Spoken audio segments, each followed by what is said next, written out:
Bonjour à toutes et à tous, c'est un véritable plaisir de vous retrouver pour la suite de notre aventure en terre hormonale, on va dire d'une certaine manière. C'est la troisième vidéo de cette série. Vous l'avez vu, on a produit une première vidéo qui était une vision générale. De quoi on parle quand on parle de système hormonal? On a vu que c'était d'abord et avant tout un système de communication chimique dans le corps, essentiel et toutes les prérogatives qui tenaient à ce système. La deuxième vidéo, d'ailleurs, j'ai été vraiment ravi de l'accueil que vous lui avez fait parce que c'était une vidéo pas facile, longue, fouillée, qui va pas obligatoirement dans le sens du moment, hein, puisque voilà, on abordait la question alimentaire d'un point de vue hormonal. Et vous savez, enfin voilà, le mode se caractérise par des modes alimentaires. Moi, quand j'ai commencé ces vidéos en 2010-2011, c'était la mode du tout fruit, du high carb. Tout le monde mangeait voilà, des sucres, des sucres, des sucres. Si tu osais dire que tu mangeais des graisses, on te disait fat make you fat. Hein, donc la graisse te rend gros. Ce à quoi moi j'avais répondu, mais à ce moment-là, le jus de betterave te rend violet, la carotte te rend orange. Enfin voilà, ça n'a aucun sens. Mais à l'époque, voilà, on rasait les murs si on consommait autre chose que des fruits, des céréales. C'était très vegan, végétalien, ainsi de suite. Et puis retour de bâton obligatoirement, parce que ce mode excluant, hein, finalement, qui excluait les graisses et une bonne partie des protéines, les gens sont arrivés au bout, donc ils se sont crachés. Donc qu'est-ce qu'ils ont fait? Ils sont partis dans l'exact inverse. Et actuellement, la mode est à l'exclusion des sucres. Voilà, c'est les sucres responsables de tous les maux. Et les gens qui disent, voilà, la fonction normale du corps humain, c'est se passer de sucre. Voilà, autant de choses absolument inexactes sur le plan physiologique, mais c'est toujours pareil parce que l'approche alimentaire, elle est religieuse, elle est dogmatique, idéologique et religieuse. Et donc chacun, et puis il y a des gens pour alimenter ça parce que, voilà, question de business, question d'image médiatique et ainsi de suite. Et donc, moi, je vous prédis que dans quelques années, on va avoir un retour de bâton. Et à nouveau, ça sera le high carb et tout. Pourquoi? Parce que ceux qui s'étaient abîmés dans le high carb, qui sont partis dans le high fat, et qui vont s'abîmer dans le high fat parce que l'exclusion à long terme, et c'était vraiment le message de cette vidéo, l'exclusion à long terme de macronutriments est une aberration sur le plan évolutif, est une aberration sur le plan physiologique parce qu'elle demande au corps un effort adaptatif supplémentaire. Et c'est pas parce que le corps sait produire des sucres ou sait produire des graisses qu'il faut l'obliger à le faire. Ce sont des mécanismes de survie. Et vous l'avez vu dans cette vidéo, c'était absolument pas pour jeter l'opprobre sur des cures ponctuelles qui peuvent avoir tout leur sens et qui ont démontré leur efficacité. Voilà, cure de céto, cure de sans graisse, cure de... Ça marche, ça marche. Les gens me disent, ah, mais moi, ça marche. Mais oui, bien sûr, ça marche. Mais ça marche sur quelques mois, une année, 2 années, 3 années. Mais de là à sortir des idéologies qui tendent à prouver que c'est le fonctionnement normal de l'être humain, je suis désolé, physiologiquement, ça ne tient pas la route. Et d'un point de vue évolutif, en fait, l'humain a toujours une démarche d'élargissement de sa palette alimentaire et non pas de refermement de sa palette alimentaire. Ça ne tient pas la route. Et j'ai été très content que vous soyez autant sensible dans cette vidéo à la dimension sensorielle, parce qu'en fait, la dimension sensorielle, c'est celle qui nous dit, c'est impossible d'exclure un macronutriment. Parce qu'en fait, tes besoins physiologiques, bien, il s'exprime au travers de tes sens, de la dimension sensorielle de notre perception aliesthésique. Et finalement, si à un moment il te guide vers des fruits, et puis là tu dis ah non, je peux pas, j'ai dépassé mon quota, je suis céto ou alors je suis carnivore. Ça marche pas. Ben non, ça marche pas parce que c'est antinomique. Donc d'un côté il y a la contrainte. Toujours pareil, hein, la contrainte, elle vient de la peur et c'est un besoin de rassurer. Voilà, on pose un cadre et on pense que quand on est dans ce cadre, on est bien. On est des gens bien. Bon, moi, à l'époque, j'ai connu ça en long et à large, donc je vais faire le vieux de la vieille, mais j'ai connu ça en long et en large. Et puis de l'autre côté, il y a la liberté. Voilà, la liberté. Alors avec cette espèce d'abîme géant devant nous, oh, mais comment je vais faire? Ah ben ouais, mais comment je vais faire? Eh ben on fait nos petits pas, petit à petit, on avance à tâtons, on teste, on fait des erreurs. Et puis l'erreur, ça fait partie du processus inhérent d'apprentissage. Et puis petit à petit, on retrouve son autonomie et sa liberté et on n'est plus victime de ces modes alimentaires voilà, qui se cassent la gueule les unes après les autres pour se renouveler les unes après les autres avec leur nouveau gourou. Bon, donc ça c'était l'épisode 2, un épisode exigeant et j'ai été vraiment ravi de l'accueil que vous avez fait pour cette vidéo et je vous en remercie, avec un gros document PDF qui l'accompagnait. Pareil, je sais que vous l'avez beaucoup apprécié. Alors, on continue notre aventure et je vous avais promis que la première des glandes à laquelle on allait s'intéresser dans ce système glandulaire, eh bien, c'est une glande toute petite, vous allez voir, et pourtant dont on parle beaucoup et qui réalise, comme beaucoup de glandes, énormément de fonctions dans l'organisme, c'est la glande thyroïde. Alors, Vous allez voir cette première vidéo sur la glande thyroïde, je dis première parce qu'il va y avoir 3 vidéos sur la glande thyroïde. Le sujet est tellement riche et vaste qu'il m'a demandé un développement en 3 vidéos. Et je commence par la thyroïde parce que un des médicaments pour traiter, alors là pareil, je mets des guillemets partout, pour traiter l'hypothyroïdie, qui s'appelle le lévothyrox, fait partie des médicaments les plus prescrits en France. Donc je me suis dit, ça doit concerner quand même beaucoup de monde. Et la logique dominante à laquelle on fait face, c'est toujours la même, c'est on substitue. Ah, tu ne produis pas assez d'hormones thyroïdiennes, eh bien, alors tu ne produis pas assez, ça encore, on va voir parce que c'est beaucoup plus complexe que ça, mais voilà, tu as des marqueurs qui signaleraient une forme d'hypothyroïdie. Là encore, on va développer comment est-ce qu'on évalue, qu'est-ce qu'on évalue exactement. Bon, on substitue. Sauf que, si vous suivez ces vidéos, vous savez très bien le discours que je vous tiens, qui est un discours d'une banalité, d'une évidence, d'un truisme total. C'est-à-dire que toute fonction à laquelle on supplée est une fonction qui s'atrophie. Si tu, je sais pas moi, si tu prends, si au lieu de marcher pour te reposer, tu prends, je sais pas moi, un système je sais pas, électrique pour te déplacer, eh ben, ta fonction motrice, elle s'atrophie. Si l'exemple est les lunettes, par exemple, on en parle souvent, les lunettes, ben voilà, quand tu commences à mettre des lunettes, clairement, ça va pas dans le sens de l'amélioration de la vision. Ça peut être un soutien ponctuel, mais il faut savoir que c'est pas ça qui va t'aider à retrouver la vue. C'est que si en parallèle tu fais pas autre chose, et on pourrait décliner ça à l'infini, et au niveau de tous les organes c'est pareil, chaque fois qu'on supplée à une fonction, l'organisme il est pas con, il dit on le fait pour moi. Alors tu vas me dire oui mais bon il y avait déjà une hypothyroïdie, donc on va en parler, mais oui, mais ce que je te dis c'est qu'en fait à partir du moment où tu supplées, ça va faire que s'aggraver. Donc la logique dominante c'est substituer, et sans jamais questionner la cause. Alors on va essayer de faire autrement. Et vous allez voir finalement la thèse essentielle de cette première vidéo sur la thyroïde, qui est la 3e, ouais, j'espère que vous allez suivre, du cycle sur le système hormonal. La thèse essentielle, c'est globalement de dire que, on va avoir une vision très systémique. La thèse essentielle, c'est de dire finalement, globalement, la thyroïde, la plupart du temps, n'a pas de problème. Et c'est autre chose, en amont ou en aval, qui va être en carence, en défaut, en difficulté. On va parler de conversion, de la T4 en T3, on va voir toutes les conditions qui président à ça. Et en fait, toutes ces, on en parlera dans le 2e épisode, les chirurgies d'ablation de la thyroïde qui font qu'ensuite tu es totalement dépendant d'un apport exogène d'hormones thyroïdiennes, parce qu'on verra que ces hormones thyroïdiennes, elles sont essentielles au fonctionnement de l'organisme, donc on ne peut pas s'en passer. On verra qu'elles sont très lourdes de conséquences et souvent pratiquées pour de mauvaises raisons. Et certainement, on pourrait faire vraiment autrement. Donc la thyroïde n'est presque jamais malade en elle-même, elle traduit l'état du terrain. Voilà, ça c'est la thèse principale. Alors, comme toujours, je l'ai là, hop, comme toujours, gros document PDF que vous pouvez télécharger en cliquant juste sous le lien sous la vidéo, 52 pages, c'est du costaud. Il y en aura 3 comme ça, et 3 documents entre 40 et 60 pages, ça vous fait l'équivalent d'un livre qu'on vous offre. Et il y en aura pour chaque épisode. Donc vraiment, il y a de quoi bosser, il y a de quoi comprendre. Vous connaissez la démarche Régénère, c'est pas de vous prendre pour des gens stupides, bien au contraire.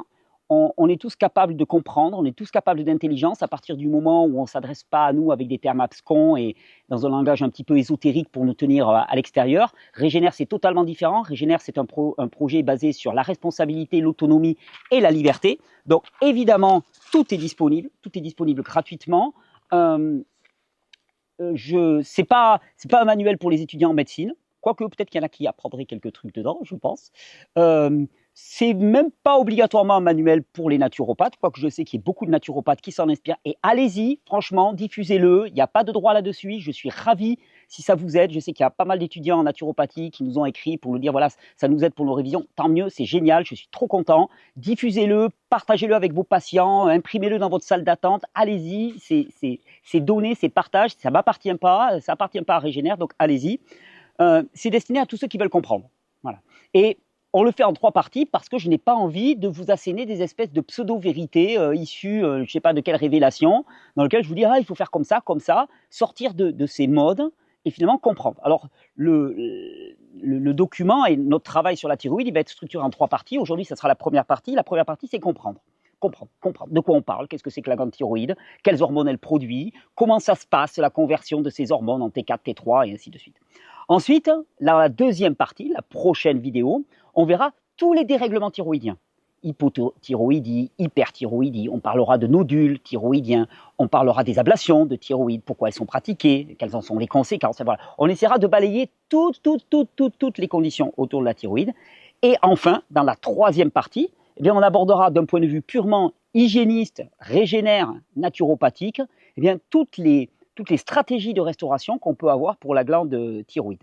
Et cette première partie, l'idée, c'est vraiment de poser les bases physiologiques. Hein, donc, une première partie qui risque d'être un petit peu longue, je risque de la tourner en 2-3 fois, donc vous m'excuserez s'il y a des coupures et des changements un petit peu de décor ou d'ambiance, qui va parler d'anatomie d'abord, on va s'intéresser à l'anatomie de la thyroïde, la science, on va dire, analytique occidentale par beaucoup de l'anatomie, c'est intéressant, donc on va parler de l'anatomie. Ensuite, on va voir les axes de fonctionnement de la thyroïde, la question de la conversion, on va parler de la question de l'iode, puisque souvent on dit la thyroïde, il faut prendre de l'iode. À quoi sert l'iode et vraiment, est-ce que ça sert à quelque chose d'en prendre ou pas, on va en discuter. Et puis, on aura plein de définitions à la fin qui vont nous permettre vraiment de poser le socle commun sur lequel on va pouvoir se fonder pour ensuite réfléchir à tous les dérèglements. Vous êtes partis, n'oubliez pas, téléchargez ce document, c'est en dessous de la vidéo, installez-vous bien, je pense qu'on est quand même parti pour 1 heure, 1 heure et demie minimum, on verra à la fin, et c'est parti à la découverte de cette toute petite glande dont on parle pourtant énormément. Alors, on commence tout de suite avec l'anatomie et la physiologie de base de la glande thyroïde. Alors, on en parle beaucoup de cette glande thyroïde et pourtant, il faut vraiment réaliser que c'est une toute petite glande. Elle a une forme de papillon, on va dire d'une certaine manière, ou une forme de hache, hein, et elle se situe ici, hein, donc devant la trachée, juste sous le larynx. Elle pèse entre 15 et 25 grammes. Et d'ailleurs, ça c'est quelque chose que je vous avais déjà dit dans la première vidéo sur le système hormonal. C'est surprenant de voir à quel point ces glandes sont de toute petite taille, des fois de 5 grammes, 10 grammes, 15 grammes. On verra quand on verra les surrénales. Les surrénales, par exemple, hein, un crash des surrénales, c'est extrêmement lourd de conséquences dans une vie, mais ce sont des toutes petites glandes, c'est quelques dizaines de grammes. Donc c'est hallucinant cette différence qu'il y a entre la petite taille de la glande, la petite quantité d'hormones qui est réellement produite et les conséquences. Hein. Mais il y a cet effet démultiplicateur dont je vous avais parlé par exemple avec l'insuline, ça va venir se fixer à des récepteurs qui vont produire des produits intermédiaires qui eux-mêmes vont se fixer à d'autres récepteurs et c'est un effet de démultiplication. Donc 15 à 25 grammes chez l'adulte et c'est une glande qui est très vascularisée. Il y a énormément de vaisseaux sanguins, il y a 2 artères principales, 2 paires d'artères qui arrivent au niveau de la glande thyroïde parce que, comme toutes les glandes endocrines, elle est vraiment en lien avec tous les autres organes du corps. Une chose très intéressante quand même qu'il faut remarquer, c'est que quand on parle des glandes thyroïdes, en fait, sur les 2 lobes des glandes thyroïdes, il y a une autre glande qui s'appelle la glande parathyroïde. En vérité, sur chaque lobe, il y a 2 glandes parathyroïdes, un peu comme 2 petits boutons. Alors les glandes parathyroïdes, je n'ai pas d'ordre de grandeur, je ne l'ai pas noté, mais je pense que c'est quelques grammes chaque glande parathyroïde, peut-être 2, 3, 4 grammes chaque glande parathyroïde, c'est rien du tout. Et pourtant, eh bien, elle participe activement au métabolisme du calcium, hein, des nitrates aussi, hein, avec une hormone qui s'appelle la PTH, l'hormone parathyroïdienne, hein, qui sont très importantes. Donc ça c'est juste pour se le noter dans un coin de la tête, ça veut dire que le jour où on vous enlève votre thyroïde, ne vous posez pas la question, on vous enlève votre parathyroïde aussi. Je ne vois pas comment on pourrait laisser 2 glandes suspendues en l'air comme ça qui tiennent par lévitation quantique. Donc non, ça n'existe pas. Donc, obligatoirement, il y a plein de symptômes qui peuvent apparaître quand on a une hypertrophie de la glande thyroïde. C'est normal, hein, parce que c'est dans une zone, hein, vous voyez, il y a l'œsophage qui passe juste là. Donc, dès qu'elle commence à grossir, ça presse, ça crée des sensations. Il y a une branche du système nerveux qui passe exactement là aussi. Donc, voilà, c'est une glande qu'on ressent très fortement. Et d'ailleurs, on verra quand on parlera des techniques de régénération que sa proximité, hein, elle est juste là sous la peau, elle est directement immédiate et relativement intéressante parce qu'il y a certains types de soins, comme par exemple les cataplasmes d'huile de ricin, qui vont être particulièrement intéressants pour la thyroïde parce qu'elle est directement en contact. On y accède très rapidement. Alors, quand on étudie au niveau microscopique la glande thyroïde, elle a l'unité fonctionnelle, c'est pour les amateurs d'une vieille émission de quand j'étais petit qui s'appelait Téléchat, l'unité fonctionnelle, c'est le gluon. Hein, puis ceux qui ne connaissent pas Téléchat, passez, vous dites Titi, voilà, il est passé 50 ans, on devient un peu vieux et con. Le gluon, Le gluon de la thyroïde, il s'appelle le follicule thyroïdien. C'est une sphère creuse qui est formée d'une seule couche de cellules épithéliales qu'on appelle les thyréocytes et qui forment une cavité qui est remplie d'une sorte de colloïde. Et c'est dans ce colloïde que sont produits les hormones thyroïdiennes. En fait, il y a l'iode qui est capté par la glande thyroïde. La glande thyroïde, elle est très très avide d'iode, effectivement. Elle capte l'iode qui est présent dans le corps. La concentration de la glande thyroïde, elle est 30 à 40 fois supérieure à celle qu'il y a dans le sang. Donc en fait, elle pompe toute l'iode qui est disponible dans le corps et elle va l'associer aux hormones qu'elle est en train de produire dans son colloïde pour former ce qu'on appelle les hormones thyroïdiennes. Alors, ce qui est vraiment intéressant au niveau de la glande de thyroïde, c'est que la plupart des glandes, elles produisent des hormones, elles les relâchent dans le système circulatoire immédiatement. Ce n'est pas le cas de la thyroïde. La thyroïde, elle peut stocker ses hormones dans ce colloïde pendant des jours, voire des semaines. Et ça lui donne une caractéristique assez particulière. Ça veut dire que les modifications, les ralentissements de fonctionnement de la glande thyroïde ou les accélérations de fonctionnement de la glande thyroïde ne vont souvent se percevoir qu'à rebours, puisqu'elle stocke énormément. Et de la même manière, quand on va lancer des processus de régénération, il y a une certaine forme d'inertie parce que les hormones ne sont pas immédiatement libérées. C'est ce qui fait aussi que parfois certaines personnes ont des dosages hormonaux assez élevés, par exemple en lévothyrox. Je vous fais une petite aparté, on en reparlera dans la deuxième partie. Et puis ils vont très très bien, donc ils disent voilà, on va diminuer le lévothyrox, et on verra que c'est tout à fait envisageable de diminuer le lévothyrox. Il y a même des gens qui arrivent à totalement s'en passer, donc c'est tout à fait envisageable, sauf qu'il faudra le faire avec prudence. Enfin voilà, je vous décrirai, et puis voilà, il y aura plein de conditions à respecter entre guillemets, mais ils vont très bien, donc ils diminuent encore, sauf que ce qu'ils ne savent pas, c'est qu'en fait, ils sont simplement en train de taper dans leur stock qui était accumulé, et d'un seul coup, qu'est-ce qui se passe? Boum, énorme crash. Ouais, parce que là, ils se rendent compte que finalement, ils ont diminué beaucoup trop vite, que leur glande, elle n'a pas recommencé à produire elle-même ses propres hormones thyroïdiennes, et donc finalement, il y a cette question d'inertie qui peut vraiment fausser la donne. C'est ce qui fera dire qu'avec toutes les glandes, c'est le cas, mais avec la glande thyroïde en particulier, pas de mission kamikaze. Voilà. De toute façon, en matière de changement d'hygiène de vie, en matière de régénération, l'idéal, c'est d'y aller tranquillement, voilà, de laisser le corps s'adapter progressivement, de ne pas se mettre en risque. C'est toujours l'idéal. Et avec la glande thyroïde, plus particulièrement. Donc, il y a ces follicules, ces follicules thyroïdiens qui sont un petit peu l'unité de base. Et puis, il y a d'autres cellules qu'on appelle les cellules C. Les cellules C, elles produisent une hormone qui s'appelle la calcitonine. Et la calcitonine, c'est une hormone qui est en lien avec le métabolisme du calcium. C'est pour ça que souvent, les personnes qui ont des troubles au niveau de la thyroïde, ils vont avoir des troubles au niveau ostéoporose, fixation du calcium, métabolisme du calcium. Elles permettent la résorption osseuse. Quand il y a énormément de calcium en circulation dans le sang, elles permettent de fixer littéralement le calcium. Alors, la fabrication de ces hormones, c'est intéressant parce qu'elle n'est pas simple, elle se fait en 5 étapes. On va y passer très rapidement. Le document écrit que je vous ai présenté tout à l'heure rentre vraiment en détail pour ceux qui veulent rentrer dans les détails. Après, si ça vous gave, il n'y a pas de souci, vous passez, ce n'est pas très très important. L'idée, c'est de comprendre que cette production des hormones thyroïdiennes, elle se fait en 5 étapes et chacune de ces étapes est sujette à des perturbations. Ce qui veut dire qu'il va y avoir plein de motifs qui vont permettre de perturber la production d'hormones thyroïdiennes. Je donne un exemple par exemple, ça c'est génial. Par exemple, il y a un statut, la capture de l'iode. Elle se fait par un transporteur qu'on appelle le NIS. Et le NIS, il y a des compétiteurs avec lui. Et par exemple, les nitrates sont des compétiteurs du NIS. Donc, en fait, si vous consommez une alimentation qui est polluée au nitrate, une eau qui est chargée de nitrate, c'est que voilà, il y a des régions de France, on va pas parler de la Bretagne, mais la Bretagne, l'eau de consommation, c'est une véritable catastrophe, pourrie de nitrate. C'est un compétiteur et ça veut dire que ça va ralentir la fixation de l'iode, au niveau de la thyroïde et donc la fabrication normale d'hormones thyroïdiennes. Ensuite, il y a une enzyme qui s'appelle la TPO, qui intervient pareil dans la fabrication des hormones thyroïdiennes. Et elle a besoin de beaucoup de fer pour fonctionner, cette enzyme. Et donc, si vous n'avez pas assez de fer dans l'organisme, si vous êtes en déficience de fer, cette TPO, elle ne va pas pouvoir fonctionner correctement. Ça, c'est intéressant parce que c'est ce que je vous disais au début, la thèse que je vous développais au début. C'est-à-dire que tout de suite on va dire ouais, tu as une hypothyroïdie, il faut prendre du lévothyrox, ta thyroïde ne fonctionne plus, alors que ça peut simplement être que tu n'as pas assez de fer dans l'organisme circulant, et donc en fait, cette enzyme-là ne peut pas faire son travail. Ou que dans ton eau de boisson, il y a tellement de nitrate que tu n'arrives pas à fixer l'iode au niveau de ta glande thyroïde. Donc vous comprenez, c'est ce que je voulais dire dès le départ, et des exemples comme ça, on va en avoir tout le temps, c'est que finalement, il y a plein de raisons avant que la glande thyroïde ait un problème.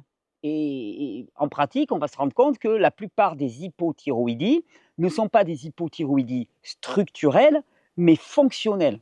Alors, je ne sais pas si vous saisissez la différence, mais elle est fondamentale pour moi.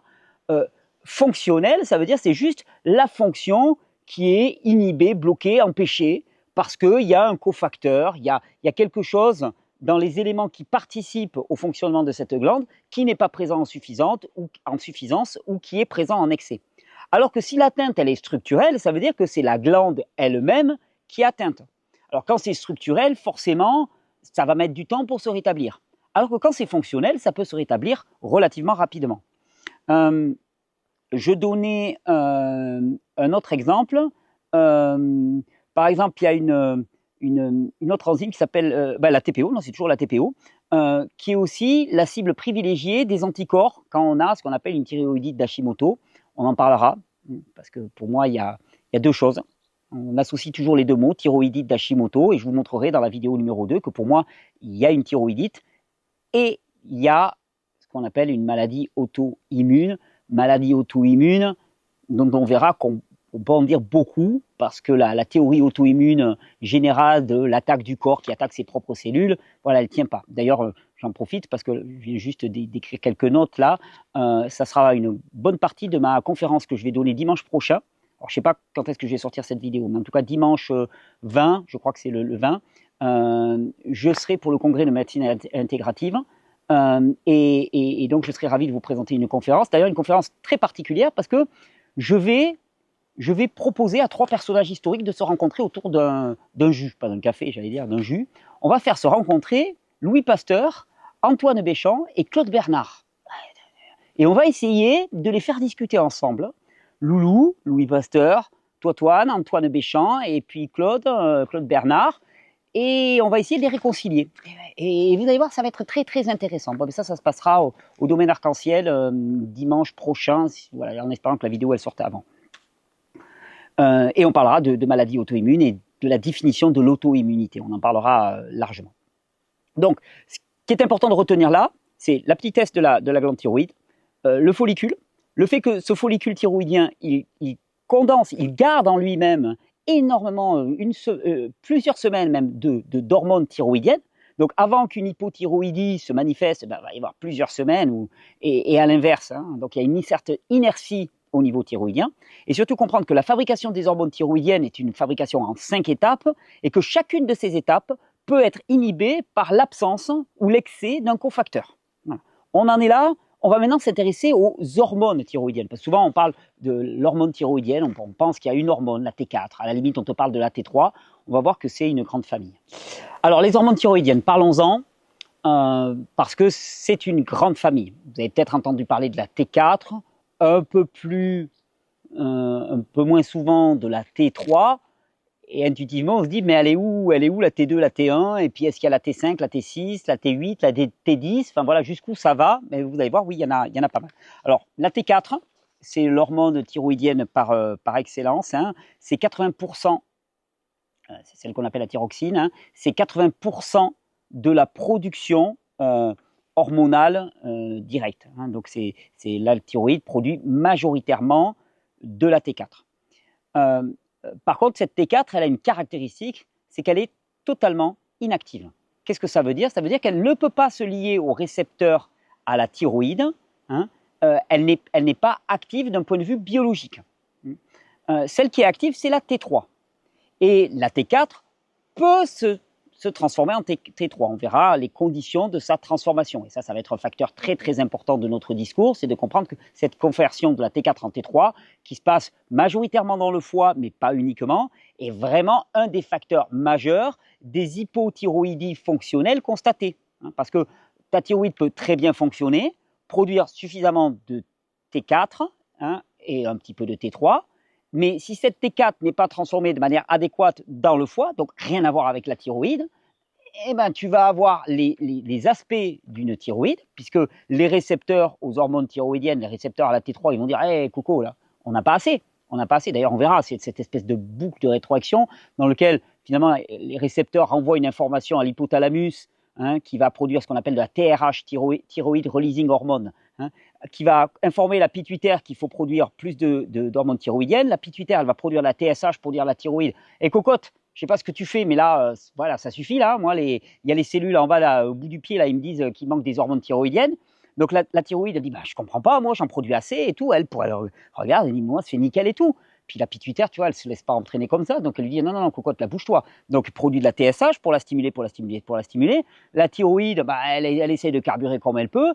Et si la conversion ne se fait toujours pas, quelque temps après, les cellules vont renvoyer le message à l'hypothalamus en disant écoute, hypothalamus, tu es tout en haut, donc c'est toi le chef, donc tu dois gérer. Et ben, nous, on n'a pas assez d'hormones. Donc là, l'hypothalamus, il s'énerve.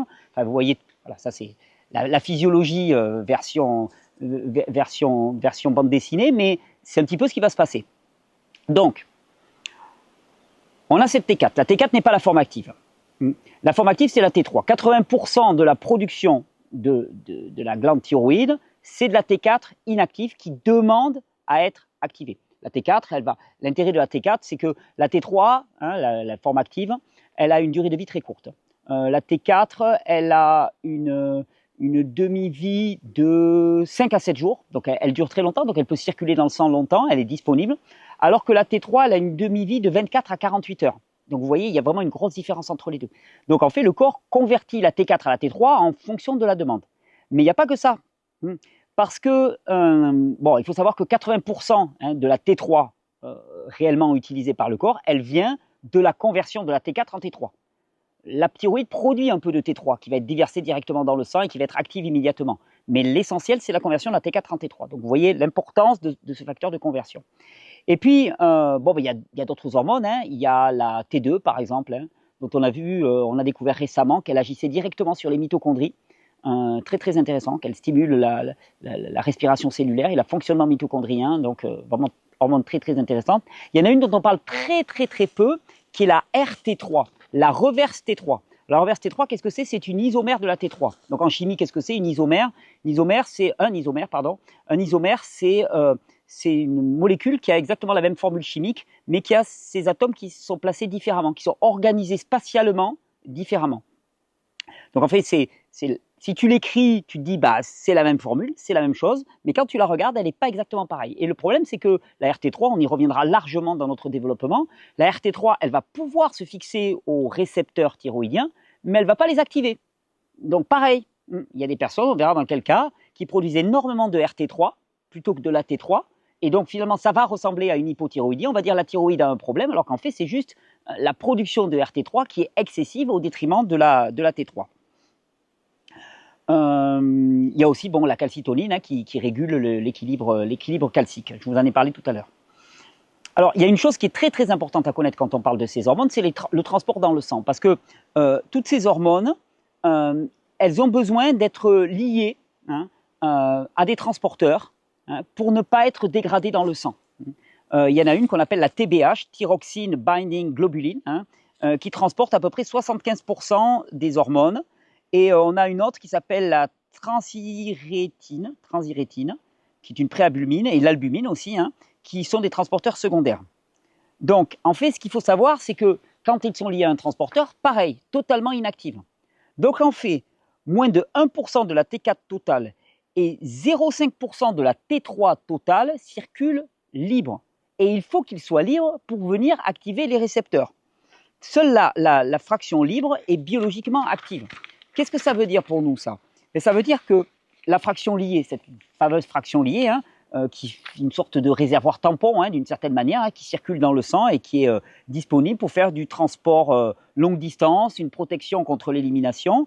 C'est un peu comme, en fait, la fraction liée, c'est un peu comme quand tu as un compte épargne, tu vois, c'est du stockage à long terme. Et puis, la fraction libre, c'est le compte courant, d'une certaine manière, dans lequel tu vas pouvoir puiser et qui est utile efficacement.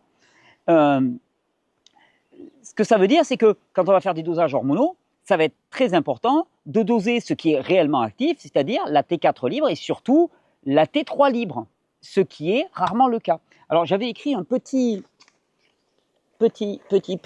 pensum qui est présent dans le document, mais alors vraiment petit, il est vraiment trop petit pour moi là, trop petit, hop, attendez, hop. Donc j'avais fait un petit pensum que je vais vous lire, mais qui est de toute façon présent dans le document que vous pouvez télécharger. À un instant donné, seule la fraction libre est biologiquement active. Elle est la seule à pouvoir franchir la membrane cellulaire pour atteindre ses cibles.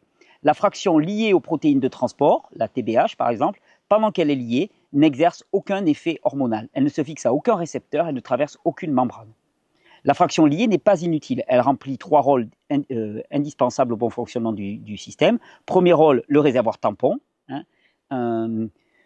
Bon, je l'explique, donc c'est une réserve, voilà, une réserve. Deuxième rôle, le transport longue distance. Les hormones thyroïdiennes sont des molécules hydrophobes, donc qui ne se mélangent pas facilement avec l'eau, qui se solubilisent mal dans le plasma sanguin, qui est composé à majorité d'eau. Donc la liaison aux protéines de transport leur assure une circulation stable sur l'ensemble du réseau vasculaire. Troisième rôle, la protection contre l'élimination prématurée.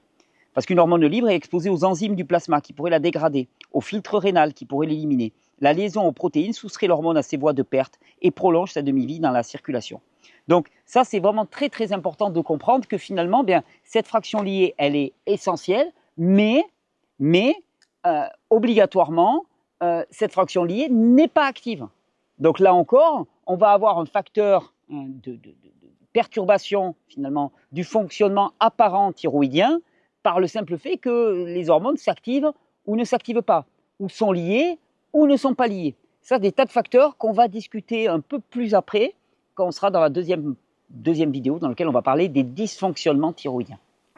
Alors pour parfaire un petit peu notre parcours, pour comprendre un petit peu comment agissent ces hormones thyroïdiennes, quand la T3 arrive au niveau de la cellule, en fait, là encore, elle doit être transportée. Pour ça, il y a des transporteurs qu'on appelle les MCT8 et MCT10 de mémoire, voilà, qui se lient à la T3 pour la transporter à l'intérieur de la cellule. Encore un facteur qui peut être perturbé et qui peut induire une hypothyroïdie fonctionnelle sans pour autant qu'il y ait de problème au niveau de la thyroïde. Alors MCT8, MCT10, souvent quand il y a des déficits, sont des déficits alors, on dit génétique, moi je dirais épigénétique, parce que c'est toujours pareil, notre code génétique ne s'exprime que dans un environnement, donc épigénétique. Donc, vous voyez à quel point finalement le mode de vie peut influer sur ces facteurs-là. Alors, voilà, si on devait résumer quand même très simplement la fonction essentielle des hormones thyroïdiennes, c'est une fonction de combustion, d'une certaine manière. Elle règle ce qu'on appelle le tonus métabolique global. En fait, elles vont par un biais qu'on appelle la biogénèse mitochondriale. La mitochondrie, c'est un peu la centrale énergétique du corps qui produit l'ATP. L'ATP, c'est la monnaie énergétique du corps. Le corps, les mitochondries produisent de l'ATP qui sont utilisés pour produire de l'énergie dans les muscles, dans les tissus, dans les organes, qui est ensuite détruit, recyclé et reproduisent de l'ATP. Donc c'est vraiment la monnaie énergétique du corps. Et c'est produit dans des organelles qu'on appelle les mitochondries. Mitochondries d'ailleurs au passage, petite anecdote, mais qui sont d'origine microbienne. Ce sont des microbes. Ce sont des microbes apprivoisés qui ont apprivoisé par la cellule d'une certaine manière. Je vous renvoie aux travaux de Lynn Margulis, par exemple, qui sont fabuleux sur l'univers bactériel, un livre incroyable et qui décrit comment finalement les cellules se sont appropriées des bactéries pour produire de l'énergie à l'intérieur même de la cellule. Alors, des mitochondries, il peut y en avoir des centaines, des milliers dans une cellule, et ce qui régule la biogénèse mitochondriale, donc la capacité du corps à avoir suffisamment de centrales énergétiques pour produire de l'ATP, ce sont les hormones thyroïdiennes. Donc elles augmentent le nombre de mitochondries, elles augmentent aussi l'activité même des mitochondries, parce qu'elles stimulent aussi au niveau des graisses brunes. Vous savez, les graisses brunes de l'organisme, on en a parlé quand on parlait de perte de poids, le brunissement des graisses, donc des graisses dans lesquelles il y a des mitochondries. Mais au niveau des graisses brunes, elles induisent de la thermogénèse, de la production de chaleur et donc de la consommation d'énergie.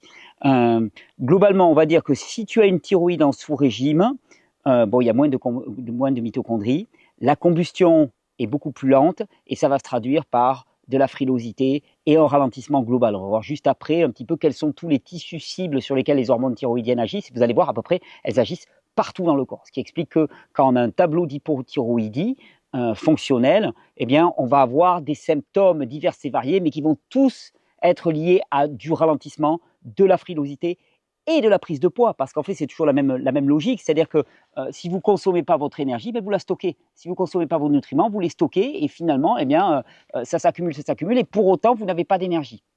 Et à l'inverse, si elle est en sur-régime d'une certaine manière, eh bien, on a une hyperactivité. L'hyperthyroïdisme, ça se traduit par une espèce d'hyperactivité, les yeux un petit peu globuleux d'une certaine manière. Enfin voilà, ce sont des individus qui sont en hyper-énergie permanente. Et souvent, d'ailleurs, on le montrera, l'hyper prépare l'hypo. Donc en fait, de ce que je vous dis, finalement, la thyroïde, c'est un organe qui, via ses hormones, va avoir une activité, comment on appelle, un champ d'activité qui est métabolique, énergétique, au sens premier du terme, production d'énergie, même plus au-delà du caractère endocrinien. Donc c'est vraiment une glande qui va avoir une action très très large. Et on va passer en revue très rapidement les tissus cibles parce que c'est intéressant. Donc qu'est-ce que ça veut dire les tissus cibles? Ça veut dire les tissus, les organes du corps dans lesquels il y a des récepteurs aux hormones thyroïdiennes, donc dont le fonctionnement va être modulé par les hormones thyroïdiennes libres, toujours pareil, la T3 libre, mais on va en reparler, disponible pour faire fonctionner ces organes. Donc en fait, les hormones thyroïdiennes, j'ai écrit, agissent dans presque tous les tissus. Donc on va avoir, quand on a une hypothyroïdie fonctionnelle, on va avoir une polysymptomatologie, c'est-à-dire qu'on va avoir des symptômes dans tous les sens, parce que c'est vraiment un système qui est très transversal, et quand il dérape, eh ben, c'est tous les systèmes du corps qui sont touchés.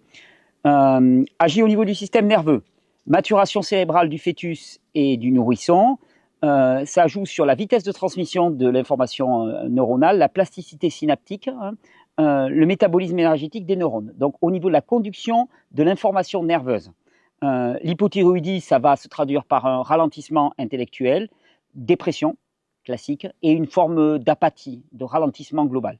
Et puis à l'inverse, l'hyperthyroïdie, agitation, anxiété, insomnie, tremblement, je vous dis, incapacité à se ralentir. Ça parce qu'il y a des récepteurs très importants, il y a une grande quantité de récepteurs aux hormones thyroïdiennes au niveau du système nerveux. Ensuite, système cardiovasculaire, 2. Système cardiovasculaire, ça joue sur l'augmentation de la fréquence et la contractilité cardiaque. Donc c'est une modulation aussi de la vasodilatation périphérique. Parce que quand il y a une vasodilatation, en fait, eh bien, finalement, tu as un ralentissement de la circulation sanguine. Donc, en jouant sur la vasodilatation ou sur la vasoconstriction, tu vas augmenter ou ralentir le rythme cardiaque. L'hypothyroïdie, ça va se traduire par une bradycardie et une hypertension diastolique, et l'hyperthyroïdie par une tachycardie et des palpitations, fibrillation auriculaire chez les sujets âgés. Au niveau du système digestif, ça joue sur les motilités intestinales, c'est-à-dire le péristaltisme intestinal, la vitesse de circulation et les sécrétions digestives. La production d'enzymes pour digérer, eh bien, elle est conditionnée par les hormones thyroïdiennes. Donc en hypothyroïdie, tu vas avoir de la constipation, ça ne circule pas, et puis des sécrétions diminuées, donc tu vas mal digérer. Et puis en hyperthyroïdie, au contraire, tu vas avoir de la diarrhée, ça circule beaucoup trop vite. Au niveau de la thermorégulation, et ça, on va s'y arrêter un tout petit peu, au niveau de la thermorégulation, très important, donc ça participe à la thermogénèse au niveau cellulaire. L'hypothyroïdie va être traduite par de la frilosité, très importante, extrémité froide, et température basale, on y revient juste après, abaissée. Et l'hyperthyroïdie, à l'inverse, intolérance à la chaleur, sudation très très importante. Alors je vous ai dit, ça régule la température basale. Qu'est-ce que c'est que cette histoire de température basale? Il faut savoir que la température dans le corps, bien, elle fluctue au cours de la journée. Elle fluctue à peu près de 1 degré, maximum 1 gros degré au cours de la journée. Elle a une phase maximale et puis elle a une phase minimale. La phase minimale, c'est entre 2 et 5 heures du matin. Ça correspond à la période de ralentissement thyroïdien maximal. D'hypothyroïdie, d'une certaine manière, on a des phases d'hypo et d'hyperthyroïdie dans un fonctionnement thyroïdien normal. Et donc il y a un test qui a été mis au point qui s'appelle le test de Barnes, B-A-R-N-E-S, qui vous est décrit dans le document PDF. En fait, ce test de Barnes, il consiste à prendre la température au moment où elle est la plus basse dans le corps, c'est-à-dire vraiment au réveil le matin. Mais quand je dis au réveil, c'est vraiment avant de faire quoi que ce soit. Vous ne vous levez pas, vous ne parlez pas. Alors, il faut avoir le thermomètre, donc prenez un thermomètre classique, un thermomètre à alcool. Avant, c'était thermomètre à mercure, maintenant ça n'existe plus. Thermomètre à alcool de base, finalement. vous le placez sur la table de nuit. Ce test, il faudrait le faire pendant 4, 5, 6 jours facilement pour avoir une espèce de valeur moyenne. Hein. Et dès que vous ouvrez un œil, mais que vous êtes encore à moitié endormi, vous prenez le thermomètre, vous le mettez sous les aisselles, vous refermez le bras, pas buccal ni rectal, c'est sous les aisselles pour que les valeurs soient adéquates avec la grille de Barnes. Hein. Et là, vous le laissez 10 minutes. Puis au bout de 10 minutes, vous vous réveillez pour de bon et vous lisez la température qu'il y a sur votre thermomètre. On a tendance à dire, alors pareil, attention, hein, au niveau du cycle des femmes, il va y avoir des altérations de cette température. Hein. Donc, je crois que c'est à J2 après l'ovulation et J5, entre ces deux-là, enfin juste après l'ovulation, il y a ce qu'on appelle la phase lutéale qui augmente la température de 0,3 à 0,5 degrés à peu près. Donc, c'est pas probant. Hein, voilà. Et pareil, les femmes qui sont enceintes, elles ont aussi une élévation de leur température basale. C'est tout à fait normal, c'est physiologique. Mais donc, on va dire, Or, juste après l'ovulation pour les femmes, hors femmes enceintes, eh bien, vous allez avoir une grille qui va vous donner des indications assez intéressantes, avec un petit test, avec un thermomètre que vous pouvez acheter en pharmacie pour pas grand-chose. Si votre température basale est entre 36,5 et 36,8, on considère que ça indique un tonus thyroïdien physiologique, normal. Entre 36,3 et 36,5, c'est la zone limite. Voilà, vous êtes un peu limite, un peu bas. Voilà. Moins de 36,3, on considère qu'on est en hypothyroïdie fonctionnelle. Et plus de 36,9, hors infection et phase lutéale, eh bien on considère qu'on est en hyperthyroïdie. Possible. Voilà, ce sont des indicateurs. Hein. Mais après, les symptômes, toutes les personnes qui sont en épuisement avec les extrémités froides, les choses comme ça, dites-vous qu'il y a une forme d'hypothyroïdie chez vous, fonctionnelle. Et on va voir, tout à l'heure on va parler de la TSH, on va parler de toutes ces hormones, ne vous inquiétez pas, c'est pour ça qu'on prend le temps, c'est pour ça que cette vidéo, elle va être en 3 volets et elle va être assez longue, parce que vraiment le but c'est que chacun s'approprie toutes ces notions et comprenne les enjeux. Avant de gober des hormones ou de se faire enlever un organe vital, parce que la thyroïde est un organe vital parmi les organes vitaux, mais avant d'accepter qu'on vous enlève un organe vital, parce que l'organe vital par définition, il est vital, donc quand on te dit oui mais on va vous mettre des hormones, ouais, sauf que quand tu vois comment fonctionne la régulation hormonale, la finesse, la complexité de la régulation hormonale, tu te dis, c'est pas en gommant une pastille de lévothyrox tous les jours que tu vas pouvoir avoir cette qualité d'ajustement. Le problème, c'est qu'une fois que tu n'as plus ta thyroïde, tu l'as plus. Voilà, donc, l'idée, c'est vraiment de donner tous les éléments pour que vous puissiez faire des choix éclairés. Hein, c'est pas de vous induire dans une direction ou dans une autre. Il n'y a aucun intérêt là-dedans. C'est juste de vous donner les informations que souvent vous n'avez pas. Donc, on continue au niveau des tissus cibles. Donc, on parlait de la température avec ce test de Barnes. C'est une bonne indication.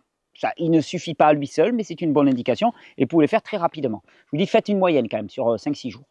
Ensuite, au niveau de la peau, peau et fanère, hein, donc les extrémités, les ongles, les choses comme ça. Avec l'hypothyroïdie, vous allez avoir de la peau sèche, jaunâtre, des cheveux cassants, des ongles striés. Et puis en hyperthyroïdie, vous allez avoir la peau fine, qui est chaude et qui est moite, qui transpire beaucoup. C'est l'hyperactivité du système. Au niveau des muscles squelettiques, l'hypothyroïdie, ça va donner une forme d'asthénie musculaire. Bon, c'est l'épuisement, hein, d'une certaine manière. Des crampes, des myalgies. Et l'hyperthyroïdie, fonte musculaire. Ah ouais, parce que ça carbure trop, donc on se bouffe de l'intérieur et on bouffe y compris ses muscles. Voilà, fonte musculaire globalement, hyperactivité. Au niveau du système reproductif, les dérèglements thyroïdiens altèrent énormément la fertilité, les cycles sont perturbés, le risque de fausse couche est augmenté et ça a une grande influence sur ce qu'on appelle la SHBG hépatique, hein, qui est un des cofacteurs de la production des hormones sexuelles. Donc en fait, ça va toucher toute la sphère sexuelle. Alors enfin, au niveau des os, hein, l'hyperthyroïdie, elle est reconnue comme un facteur majeur de déclenchement d'ostéoporose, hein, par finalement le blocage, l'augmentation du métabolisme classique au détriment de la résorption osseuse. Et c'est ce qui fait que finalement, quand on vous balance du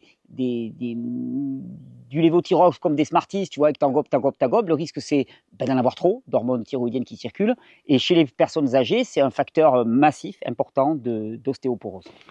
Alors maintenant qu'on a vu un petit peu la physiologie, comment fonctionnait la glande thyroïde, un petit peu, comment fonctionnait, comment elle était constituée, on va s'intéresser aux axes de régulation, c'est-à-dire réellement comment ça fonctionne, comment le corps pilote tout ça. Alors c'est assez classique, hein, c'est ce qu'on appelle l'axe hypothalamus pituitaire thyroïde, l'axe HPT. L'hypothalamus reçoit des informations du corps, il produit une hormone qu'on appelle la TRH, thyroxine releasing hormone, je crois, de mémoire. Cette TRH, elle vient se fixer sur des récepteurs de la glande pituitaire et la pituitaire va produire de la TSH et la TSH, eh bien, elle va venir se fixer sur des récepteurs de la glande thyroïde. Elle va indiquer à la thyroïde de produire plus d'hormones thyroïdiennes en recaptant de l'iode. C'est un phénomène assez classique et les hormones thyroïdiennes vont être libérées. Alors, ce que l'on sait, c'est que la TRH, donc qui va stimuler la fonction thyroïdienne, elle peut être modulée et elle peut être régulée avec plein de marqueurs de l'environnement. Par exemple, le froid. Le froid augmente la production de TRH. Hein, et c'est ce qui a été montré maintes fois, et c'est pour ça qu'on dit que finalement l'exposition au froid régulière a pour vertu de stimuler des thyroïdes qui sont fatigués et de relancer leur fonctionnement.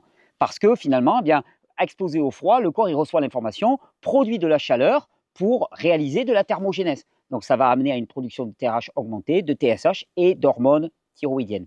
À l'inverse, par exemple, enfin, c'est pas à l'inverse, mais la leptine, hein, la leptine qui est cette hormone, dont je vous ai déjà parlé lors de la précédente vidéo, la leptine, elle indique quand les réserves de graisse sont pleines, hein, d'une certaine manière. Eh bien, la leptine, elle va elle aussi augmenter la TRH. Ce qui fait que c'est très intelligent, ça veut dire que quand les réserves de graisse sont pleines, le corps reçoit l'information, augmente ton métabolisme, augmente ta production de hormones thyroïdiennes pour brûler plus. Et à l'inverse, quand la leptine diminue, le corps, parce que les réserves sont basses, le corps reçoit l'information, diminue ta production de TRH et diminue ton métabolisme global. C'est pour ça que je vous ai dit que finalement les régimes restrictifs ne fonctionnent pas. Et c'est la fameuse expérience, enfin, je ne me souviens plus de son nom, hein, dans lequel finalement on surnourrit des personnes pendant un certain temps. On se rend compte qu'au début ils prennent du poids, puis rapidement bien, leur métabolisme augmente. C'est cet effet de TRH et hormones thyroïdiennes, enfin leptine et TRH, et le métabolisme augmente. Et à l'inverse, quand on commence à les sous-nourrir, leurs réserves graisseuses diminuent, la quantité de leptine diminue, et à ce moment-là, leur métabolisme diminue. Et c'est l'effet plateau bas, avec en plus de la frilosité, de la dépression, et ainsi de suite. Le cortisol aussi, il inhibe complètement la TRH. C'est pour ça que je vous ai dit, l'un des facteurs, on le verra au niveau du foie aussi, hein, au niveau de la conversion T4-T3, mais l'un des facteurs d'hypothyroïdie fonctionnelle, c'est le stress chronique, la production de cortisol. Il n'y a pas besoin d'aller voir ailleurs, ça bloque. Alors, le cortisol réalise une résistance hormonale globale, il inhibe la production et le fonctionnement de la plupart des hormones. Je vous ai parlé de l'insuline, résistance à l'insuline liée à des hauts niveaux de cortisol, mais c'est exactement la même chose pour la TRH. D'accord ? Donc, tu vas avoir une personne qui va présenter un tableau d'hypothyroïdie. Si c'est simplement le stress, il n'y a rien d'autre à traiter, c'est le stress qu'il faut traiter, ses conditions de vie, travailler sur la respiration, enfin sur tous les moyens qu'on connaît chez Régénère pour réguler le stress. Donc le mécanisme, je le décrivais, bon, finalement c'est le cortisol qui augmente, la baisse de la TRH, baisse de la TSH et baisse de la production thyroïdienne, ça ralentit. En fait, c'est presque une adaptation métabolique intelligente, c'est-à-dire que quand un individu est sous stress, son corps va se ralentir de lui-même.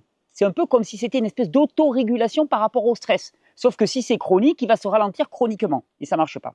Et puis, toujours pareil, bon, il y a cette cascade TRH, TSH, T3, T4, enfin T4, T3, mais il y a aussi une boucle de rétroaction. Hein, le système, il se boucle de manière à ce que finalement, bien, on puisse moduler la production de TRH. C'est-à-dire que quand il y a beaucoup de T4 et de T3 circulantes dans le corps, eh bien, la quantité de TRH produite va diminuer. Hein, donc ça, c'est la boucle de rétroaction. Petit ajout, là je remontais d'enregistrer la vidéo, puis je me suis dit quand même, là, il y a au niveau de l'organisation des informations, il va y avoir un manque. Alors je sais, c'est très touffu, c'est très complexe.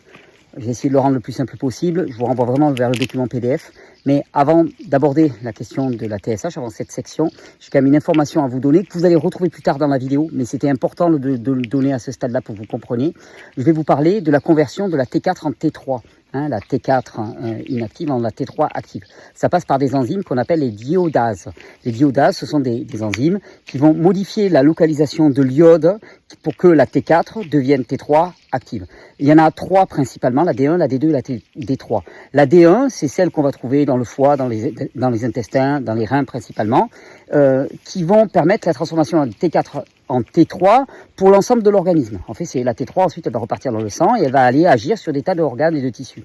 La D2, on va la trouver principalement au niveau de l'hypophyse, la glande pituitaire, et au niveau des tissus bruns aussi, hein, des tissus adipeux bruns, et elle transforme localement la T4 en la T3 pour l'organe lui-même. C'est-à-dire que ça ne participe pas à la production générale de T3 et donc à l'utilisation générale de T3. Et enfin, il y a la D3, la diodase 3, la D3. Alors elle a la particularité de favoriser la transformation non pas de T4 en T3, mais en RT3. La RT3 qui est donc l'isomère de la T3, mais qui n'est pas active. Hein, donc il va prendre la place de la T3. Alors elle s'exprime principalement dans le placenta, parce que en fait c'est une façon de protéger le fœtus contre les excès d'hormones thyroïdiennes si la mère est en hyperthyroïdie. Donc en fait c'est une façon de protéger tous les tissus cérébraux, en particulier de l'enfant, contre l'excès d'hormones thyroïdiennes. Mais on va voir que dans certaines conditions, cette T3 en particulier inflammation, cette D3 pardon, en particulier inflammation, eh bien ou stress chronique, eh bien elle peut s'exprimer. Voilà, D1, D2, D3. 3 enzymes, 3 classes d'enzymes qui jouent le même rôle donc, de déplacement de l'iode pour transformer la T4 en T3, mais qui ne jouent pas au même endroit. Et c'est important de le savoir parce que là, je vais vous parler tout de suite de la D2 au niveau de l'hypophyse, hein, et vous allez comprendre pourquoi finalement la mesure de la TSH n'est pas une mesure probante, on va dire, quand il s'agit de comprendre le fonctionnement thyroïdien et l'état de votre thyroïde réellement. Allez, je vous laisse avec la vidéo. Il y a vraiment une notion qui est essentielle, d'ailleurs je prendrai mes notes pour vous le lire, parce qu'on va commencer à parler de la fameuse TSH et du dosage de la TSH. Il y a la T3 et la T4 qui sont produits par la thyroïde et qui sont dans la circulation générale, qui vont jouer sur les organes cibles, sur les récepteurs dont on a parlé tout à l'heure, aucun problème. Mais il y a aussi de la T3 hypophysaire. Et ça c'est très intéressant parce que l'hypophyse, hein, donc la pituitaire, hein, a la capacité à produire elle-même sa propre T3. Elle a une déiodinase qu'on appelle la D2, hein, qui va permettre de transformer la T4 en T3 localement, hein, dans les cellules de l'hypophyse. Et donc, ce qui est important à retenir, c'est que la T3 qui est perçue par l'hypophyse, par la pituitaire, ce n'est pas la T3 que vous avez dans votre organisme, c'est la T3 qui est convertie à son niveau elle-même. Et donc, il peut y avoir une dissociation totale avec une hypophyse, par exemple, qui a suffisamment de conversion de T4 en T3, mais le reste du corps qui n'en a pas. Ou l'inverse. Hein. Donc, par exemple, sous stress, sous inflammation, par exemple, hein, ou sous saturation hépatique, hein, autant de facteurs qui vont soit bloquer la conversion de la T4 en T3 au niveau du foie, et donc pour tous les tissus, soit bloquer la production de TRH, eh bien, tu peux quand même avoir la D2, hein, la D2 hypophysaire, donc cette déionase qui permet la transformation de la T4 en T3 qui est maintenue. Donc, tu vas avoir finalement un statut de T3 au niveau de l'hypophyse qui va être correct, et finalement, ta TSH, elle va rester normale.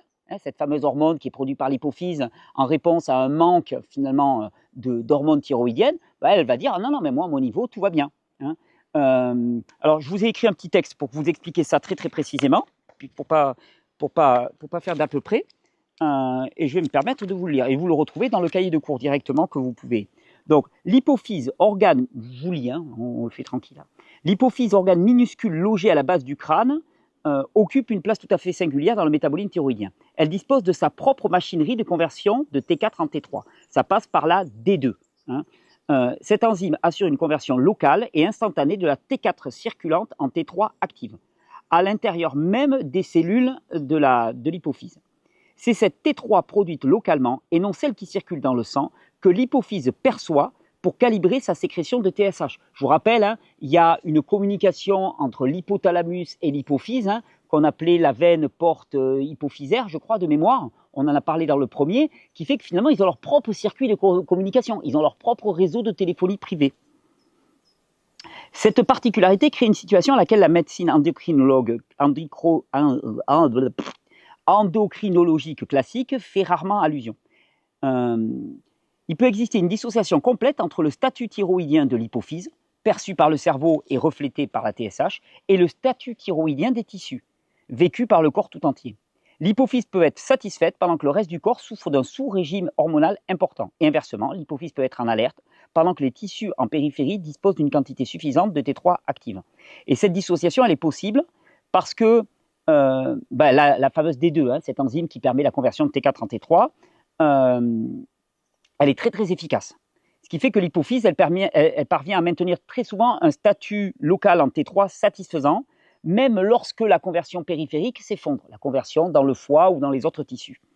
Je dis, certaines situations de stress chronique, d'inflammation, de saturation hépatique augmentent l'activité de la D2 de l'hypophyse. C'est-à-dire que tu vas avoir un blocage de la conversion de T4 en T3 au niveau du foie ou au niveau des tissus, et par contre, au niveau de l'hypophyse, ça va augmenter la conversion. Donc toi, l'hypophyse, elle dit, il n'y a pas de problème. À mon niveau, il n'y a pas de problème, il n'y a besoin de rien. Alors qu'en vérité, dans ton corps, il y a de la souffrance, parce qu'il n'y a pas assez de T3. Et alors, ce qui est particulièrement marquant, c'est que donc cette D2, cette enzyme, le diodase, qui permet au niveau hypophysaire la conversion de la T4 en T3, elle peut jouer à l'inverse de la D1, qui est l'enzyme qui permet au niveau périphérique la conversion de la T4 en T3. Je vous explique. Tu peux avoir par exemple des situations d'inflammation et de stress qui font que finalement la D2 va augmenter alors que la D1 va diminuer. Et quand la D1 diminue, en plus, ça augmente la production de RT3. Vous savez, cette version de la T3 qui est inactive et qui va venir se fixer sur les récepteurs à la place de la T3. Qu'est-ce que ça veut dire? Ça veut dire qu'à la fois, tu vas avoir l'hypophyse, la pituitaire, qui reçoit suffisamment de T3 et qui dit « moi, il n'y a pas de souci », il n'y a pas de souci, donc elle ne va pas augmenter, elle va avoir une production de TSH tout à fait normale. Et par contre, tu as des signaux d'hypothyroïdie fonctionnelle. Et là, le médecin, il mesure ta TSH, il te dit la TSH, elle est tout à fait normale. Donc, on t'oriente vers syndrome anxio-dépressif ou des trucs comme ça. On te dit, voilà, c'est dans votre tête, allez voir le psychiatre et ainsi de suite. Alors que non, c'est un blocage de la conversion de la T4 en T3, non pas au niveau hypophysaire, mais au niveau tissulaire. Alors vous allez me dire, mais pourquoi on se plante à ce niveau-là? Enfin, comment ça se fait? En fait, le truc, c'est qu'il faut comprendre que la mesure de la TSH, d'accord, c'était une mesure qui avait du sens quand les problèmes d'hypothyroïdie étaient liés à ce qu'on appelle une hypothyroïdie primaire glandulaire. C'est-à-dire, en fait, c'était la glande, la thyroïde, qui ne produisait pas assez de T4. Donc, s'il n'y a pas assez de T4, tu as beau avoir de la D2, ça ne se transforme pas au niveau de l'hypophyse, et l'hypophyse, elle dit, oulala, la TSH, elle va augmenter. Elle fait augmenter la TSH parce qu'elle ne reçoit pas assez. Mais si le problème, ce n'est pas une production de T4, c'est que la conversion de la T4 en T3, alors là, la conversion de la T4 en T3, elle n'est pas la même au niveau de l'hypophyse qu'elle n'est au niveau des tissus périphériques et du foie en particulier. Et c'est là où il y a le problème. C'est-à-dire que tant que ce n'était pas ça qui était en jeu, tant que ce n'était pas la conversion qui était en jeu, la mesure de la TSH faisait sens.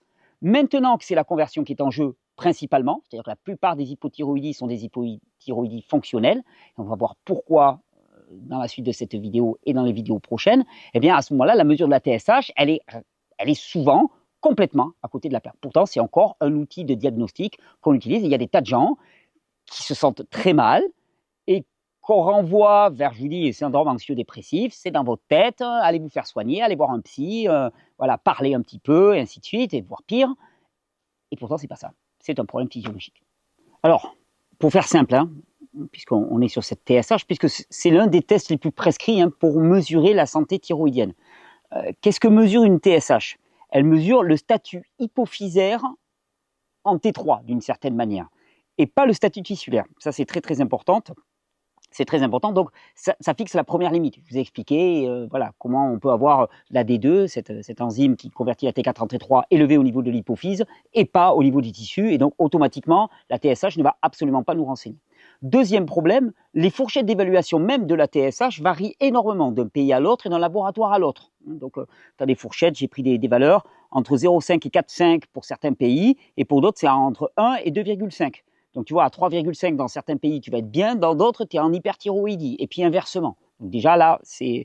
Et puis, autre chose, la TSH, elle est totalement aveugle à la RT3. Vous savez, cette reverse T3, on va en parler tout à l'heure quand on va parler de la conversion au niveau du foie.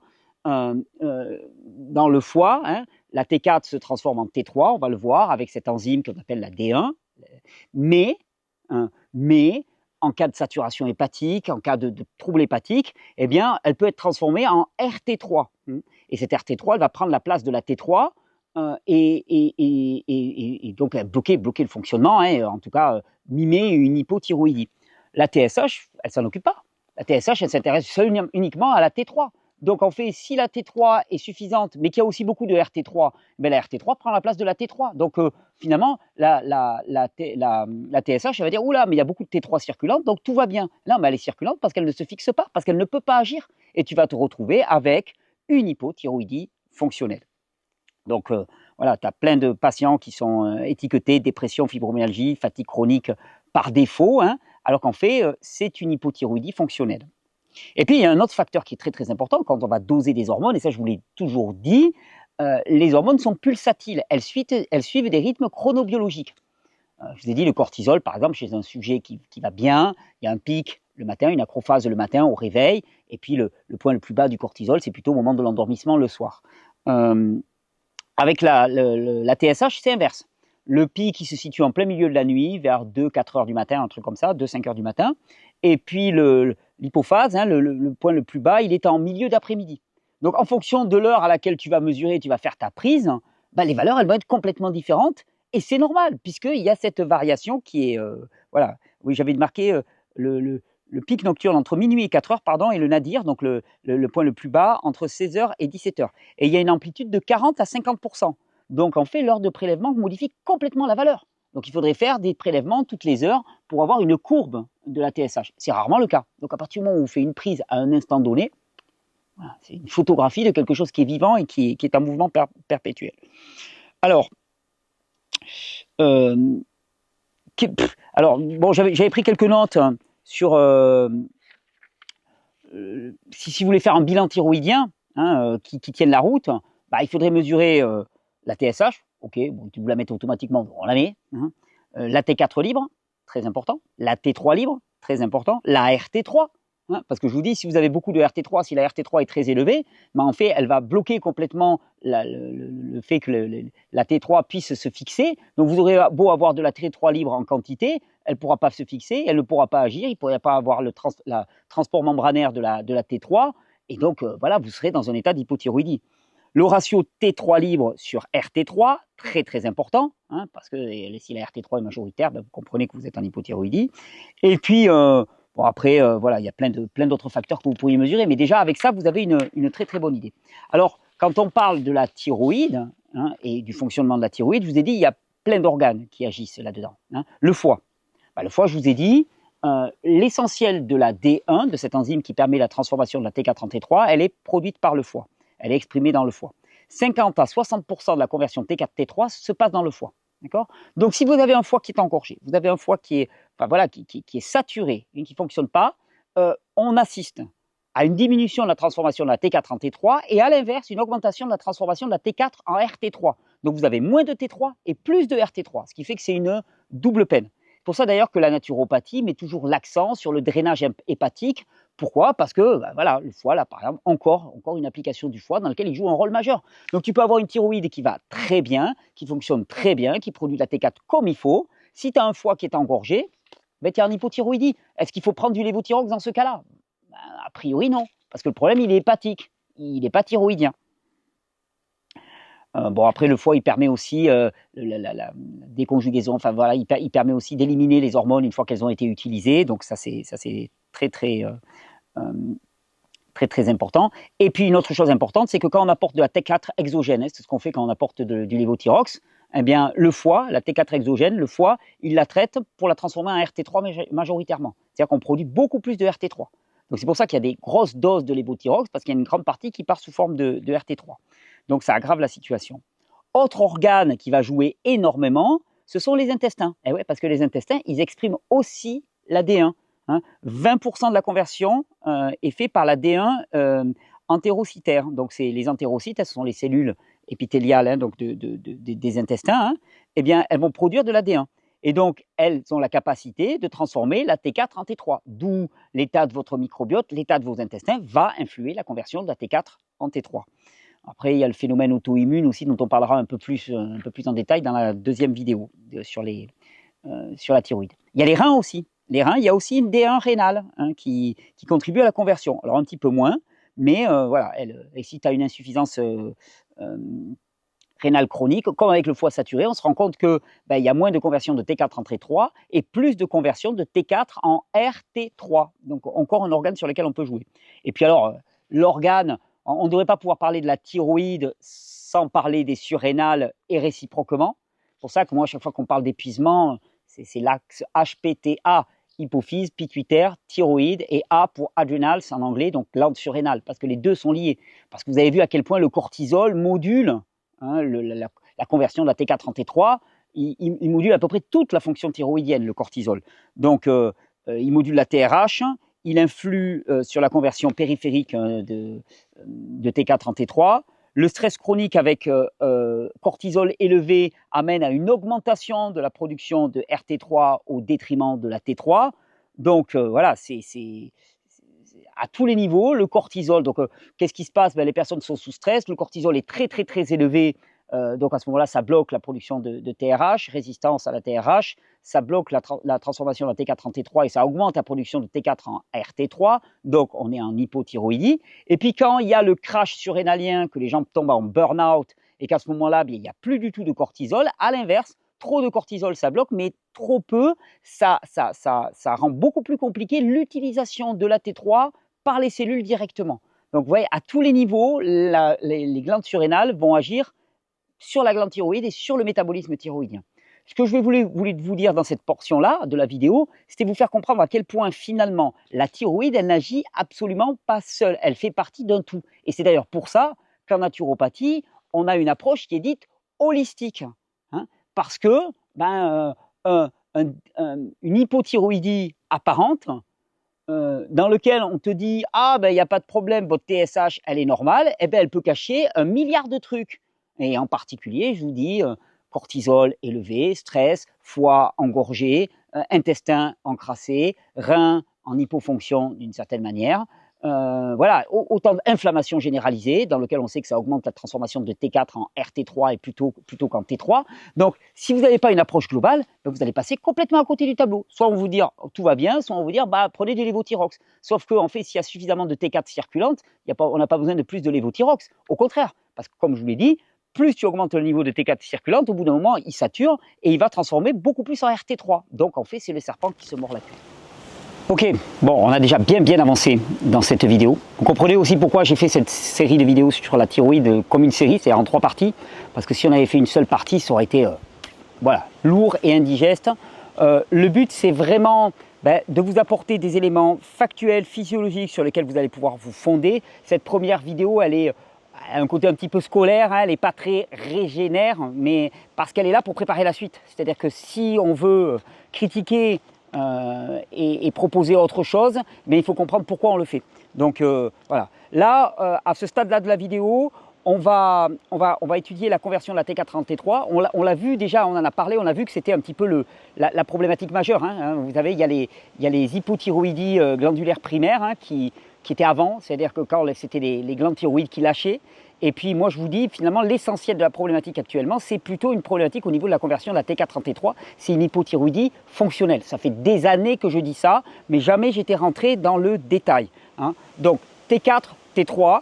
T4, pourquoi? Parce que c'est une hormone thyroïdienne qui contient 4 iodes, alors que T3, il y en a 3. Donc entre les deux, on a perdu une iode. Et c'est le rôle d'enzymes qu'on appelle les déiodinases, qui sont là pour déioder, hein, donc enlever un iode à la T4 pour faire de la T3.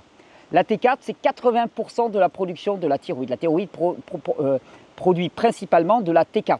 La T4, elle est inactive, elle ne peut pas se lier au niveau moléculaire pour activer les récepteurs aux hormones thyroïdiennes. Par contre, elle a un gros avantage, c'est qu'elle a une durée de vie, elle a une demi-vie, je crois, de plusieurs semaines. Donc elle a une durée de vie très longue. Voilà. Contrairement à la T3, qui est la version active, mais la T3, elle a une durée de vie très courte, 24 à 48 heures. Et puis elle est très sensible aux enzymes qu'on va retrouver dans le plasma sanguin, choses comme ça. Donc la T3, elle est vraiment relativement instable. C'est pour ça que le corps stocke en T4 et va convertir cette T4 en T3. Donc l'essentiel de la T3 qui est utilisée par les tissus provient de la conversion de la T4 en T3. hein. Donc vous comprenez bien, je l'aurais bien martelé, que vous pouvez avoir une glande thyroïde qui fonctionne parfaitement bien, qui produit parfaitement bien la quantité de T4 nécessaire. Si la conversion de T4 en T3, qui n'a rien à voir avec la thyroïde, hein, qui va se passer, vous allez voir le foie, les intestins, cortisol, enfin on a déjà parlé de tous ces facteurs, eh bien vous allez avoir une hypothyroïdie qui apparaît, hein, ce qu'on appelle une hypothyroïdie fonctionnelle, et qui n'a rien à voir avec une hypothyroïdie primaire glandulaire, qui était un défaut de fonctionnement de la glande thyroïde, qui ne produisait pas assez de T4. Hein. Et petit rappel, hein, il y a 5-10 minutes, vous avez bien compris que le dosage de la TSH avait du sens quand c'était la thyroïde qui ne produisait pas assez de T4. Elle n'a pas de sens, ce dosage de la TSH, si c'est la T4 qui n'est pas transformée de manière adéquate en T3. Et pourtant, on continue à doser la TSH et on continue à l'utiliser comme le standard, le gold standard un petit peu de l'évaluation du fonctionnement thyroïdien. Donc ces déiodinases, hein, ces enzymes hein, qui vont transformer la T4 en T3, on en a 3 types. On a la D1, hein, c'est celle qu'on trouve dans le foie, dans les reins, dans les intestins. Elle convertit la T4 en T3 et en T2 d'ailleurs. Elle va produire de la T3 qui va être disponible, qui va partir dans le plasma sanguin et qui va être disponible pour tous les tissus et tous les organes. Ensuite, on a la D2. La D2, on la trouve principalement au niveau du système nerveux central et de la pituitaire. On en a parlé tout à l'heure. Et la D2, elle va transformer la T4 en T3, mais pour une utilisation locale. Ça veut dire que tu peux avoir un organe qui produit suffisamment de D2, il va produire sa propre T3, mais ce n'est pas pour en faire profiter les autres. Et c'est comme ça que je vous ai expliqué que finalement, la pituitaire, ben elle va recevoir suffisamment de T3, donc son statut thyroïdien, il va être bon, et donc au niveau de la TSH, il n'y aura pas de souci. Et ensuite, il y a la D3. Hein. La D3, elle est produite par le placenta, par le cerveau fœtal en particulier, et par la peau, chez les adultes aussi, je crois. Elle est inactive, totalement inactive, et elle convertit la T4 en RT3. La RT3, elle est non seulement inactive, mais en plus, elle va prendre la place de la T3, et c'est une façon de moduler hein, cette D3, de moduler la transformation de T4 en T3, car il y a énormément de T4 qui est produite, ou par exemple, on va le voir quand on a un apport exogène, donc un apport extérieur d'hormones T4. Quand vous prenez du lévothyrox en très grande quantité, le corps, s'il convertissait tous ces T4 en T3, ben ça ferait une cascade d'hormones thyroïdiennes et il n'arriverait pas à réguler. Donc il y a ce phénomène de production de D3 il utilise la D3 pardon, pour produire de la RT3 qui est une hormone inactive. Alors, toutes les déiodinases, toutes ces enzymes, elles ont une caractéristique, elles sont sélénodépendantes, c'est-à-dire qu'elles dépendent du sélénium. Elles sont sur une base de sélénium. C'est le cofacteur principal de toutes ces enzymes. Alors, le sélénium, c'est un produit, alors on dit toujours, dans les noix du Brésil. Voilà, je ne sais pas si vous avez déjà entendu ça, mais dans les noix du Brésil, vous mangez 1 ou 2 noix du Brésil par jour et vous avez votre apport en sélénium. On le trouve dans les poissons de mer, dans les œufs, dans les abats aussi. Dans l'ail aussi, je crois qu'on trouve du sélénium. Enfin voilà, c'est un produit qu'on trouve alors, à l'état de trace, hein, mais qui est relativement intéressant. Et on dit toujours que les sols européens sont plus pauvres hein, que les sols d'autres pays, comme les États-Unis par exemple, en sélénium. Donc c'est là où il peut y avoir une petite déficience. Et là pareil, hein, vous pouvez avoir une thyroïde qui fonctionne très très bien. Si vous avez une carence en sélénium par exemple, ben, vous n'allez pas avoir assez de déiodinase. Et donc en fait, votre T4 ne va pas être converti de manière adéquate en T3. Vous allez avoir tous les signes cliniques d'une hypothyroïdie, alors que votre thyroïde va très bien. Et si dans ce cas-là, vous rajoutez de la T4, qu'est-ce qui va se passer? Je vous le dis tout de suite et puis vous le verrez plus tard. Étant donné que le problème, ce n'est pas la production de T4, ben, ce qui va se passer, c'est simplement qu'il va y avoir trop de T4 circulante. Si vous prenez de la T4 exogène, il va y avoir trop de T4 circulante. Cette T4 va être transformée en RT3, hein, parce que le corps ne veut pas autant de T3. Et donc, on va venir saturer les sites. Et là, après, il peut y avoir ça va aggraver encore le phénomène d'hypothyroïdie fonctionnelle. Alors, je vous avais dit à peu près le foie, au niveau de la D1, hein, le foie convertit à peu près 50 à 60%. Voilà. L'essentiel de la conversion se fait dans le foie. Donc, tout ce qui atteint le foie, tous les engorgements du foie, toutes les dysfonctions du foie vont avoir un impact majeur sur la conversion de la T4 en T3 et donc sur l'hypothyroïdie fonctionnelle, hein, obligatoirement. Donc en fait, il y a énormément d'hypothyroïdie fonctionnelle qui ne sont que des problèmes hépatiques. Les intestins, c'est 20%, les reins, une fraction, les muscles, le tissu adipeux, un petit peu du reste, hein, d'accord? Mais principalement foie et intestin. Hein. Deux des sphères d'ailleurs qui à notre époque sont les plus chargées et les plus dégradées souvent. Donc vous imaginez bien que si vous avez un foie et des intestins qui sont complètement en vrac, vous allez avoir, et je le rappelle, je le martèle, je l'aurais dit et redit non pas dans cette vidéo, vous allez avoir tous les signaux de l'hypothyroïdie alors que votre thyroïde va bien, qu'elle n'a pas besoin qu'on lui rajoute des hormones, elle a simplement besoin qu'on facilite, qu'on rende à nouveau possible la conversion de la T4 en T3. En plus, cette conversion, eh bien, il y a pas mal de cofacteurs. Alors je vous ai cité le sélénium, il y a le zinc aussi, qui est un cofacteur important dans cette conversion, le fer, le cuivre, les vitamines B, B2, B3, B6, B12, la tyrosine, l'iode bien sûr, et la vitamine A et D pour la sensibilité tissulaire. Qu'est-ce que ça veut dire? Ça veut dire que si vous avez un de ces cofacteurs qui est en défaut, en déficience, eh bien vous allez avoir une mauvaise conversion, donc toutes les apparences d'une hypothyroïdie, parce qu'il n'y aura pas assez de T3 circulante, alors que le problème n'est pas thyroïdien. Non, je le répète parce que ma thèse de départ, c'était de dire la plupart du temps, votre thyroïde, elle va très bien. À notre époque, la plupart du temps, la thyroïde, elle va très bien. Voilà, j'aurais insisté. Alors, on parlait de la RT3, et donc la RT3, je vous rappelle, c'est un isomère de la T3. C'est-à-dire isomère, c'est la même formule. Si vous regardez la formule chimique écrite, c'est la même chose. Par contre, il y a une configuration spatiale qui n'est pas la même. Et elle va venir se fixer au récepteur thyroïdien, par contre elle ne va pas l'activer.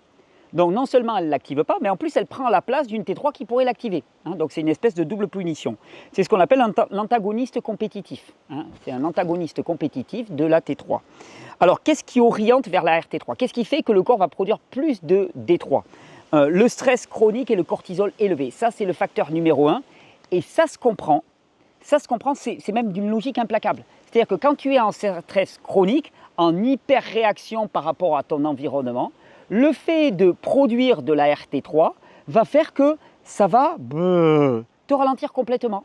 Ça te ralentit complètement pour éviter de t'épuiser dans la réaction. En fait, c'est le corps, il se module de lui-même.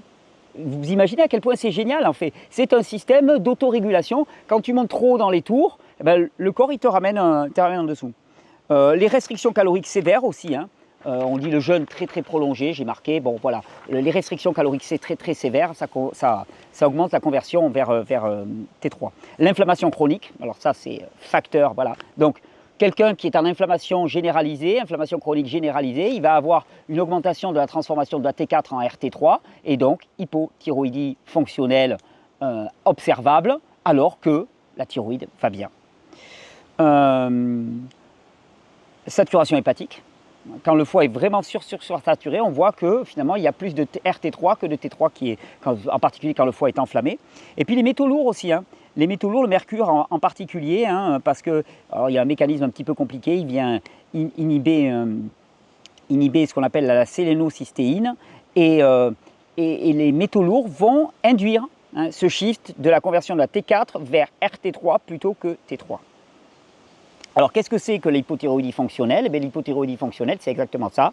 C'est un tableau clinique d'hypothyroïdie, c'est-à-dire la personne, elle est épuisée, frileuse, dépressive, les ongles, les cheveux, ce qu'on appelle les fanères, se délitent, sont fins, sont cassants, la peau au bout des doigts, au bout des pieds, elle est crevassée, elle est de mauvaise qualité, la peau est terne, voilà. Personne a un mindset plutôt down. Et pourtant, la TSH est normale et la T4 libre est normale. Et là, on leur dit, c'est là où je le dis, là on dit, bon, écoutez, c'est dans votre tête. Allez voir un psy. Allez voir un psy. C'est vous qui avez un problème. Non, c'est pas psychologique, c'est physiologique et c'est un défaut de conversion de la T4 en T3. Alors à ce moment-là, si on dose, et là ça vaut le coup, si on dose la T3 libre et la RT3, on va se rendre compte que la T3 libre est basse et la RT3 est élevée. Donc non seulement il y a une mauvaise conversion en T3, et en plus il y a une bonne conversion en RT3. Donc non seulement il y a peu de T3, mais en plus les sites sont déjà occupés par de la RT3. Donc le ratio T3 sur RT3, il est abaissé. Donc le diagnostic, il est totalement impossible à poser avec la TSH seule. Et c'est cliniquement, ça ressemble vraiment à une hypothyroïdie primaire. Voilà, ça ressemble en tout point à une hypothyroïdie primaire. C'est les mêmes symptômes, c'est les mêmes caractéristiques.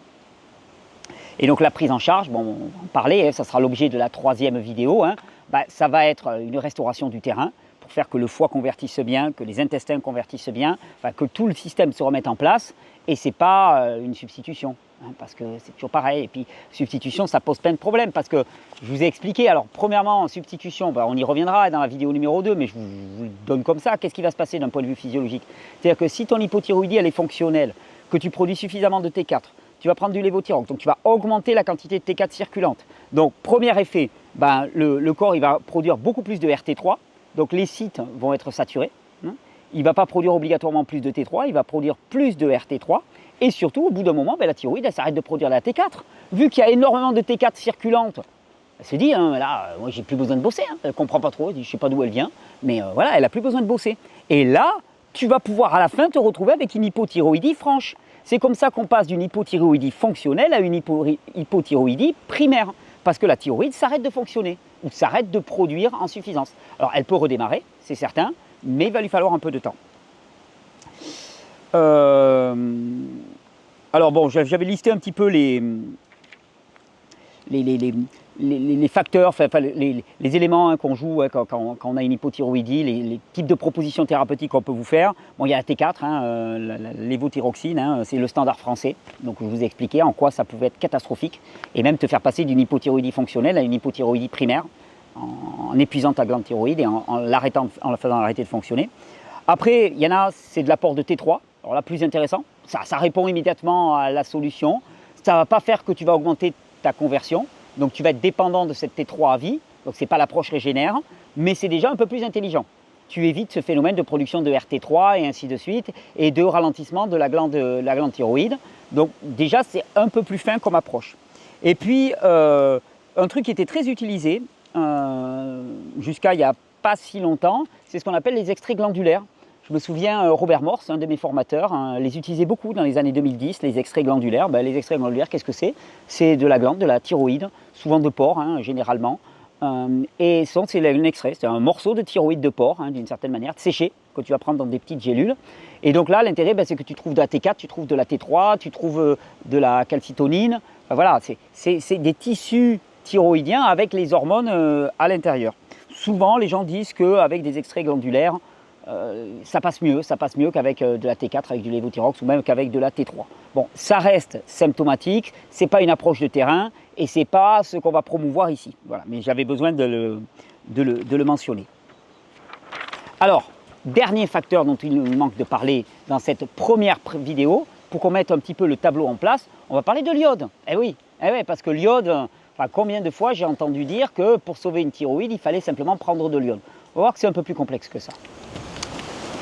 Alors l'iode, dernier passage, dernier chapitre, on va dire, de cette première vidéo, et on aura mis un petit peu le tableau en place.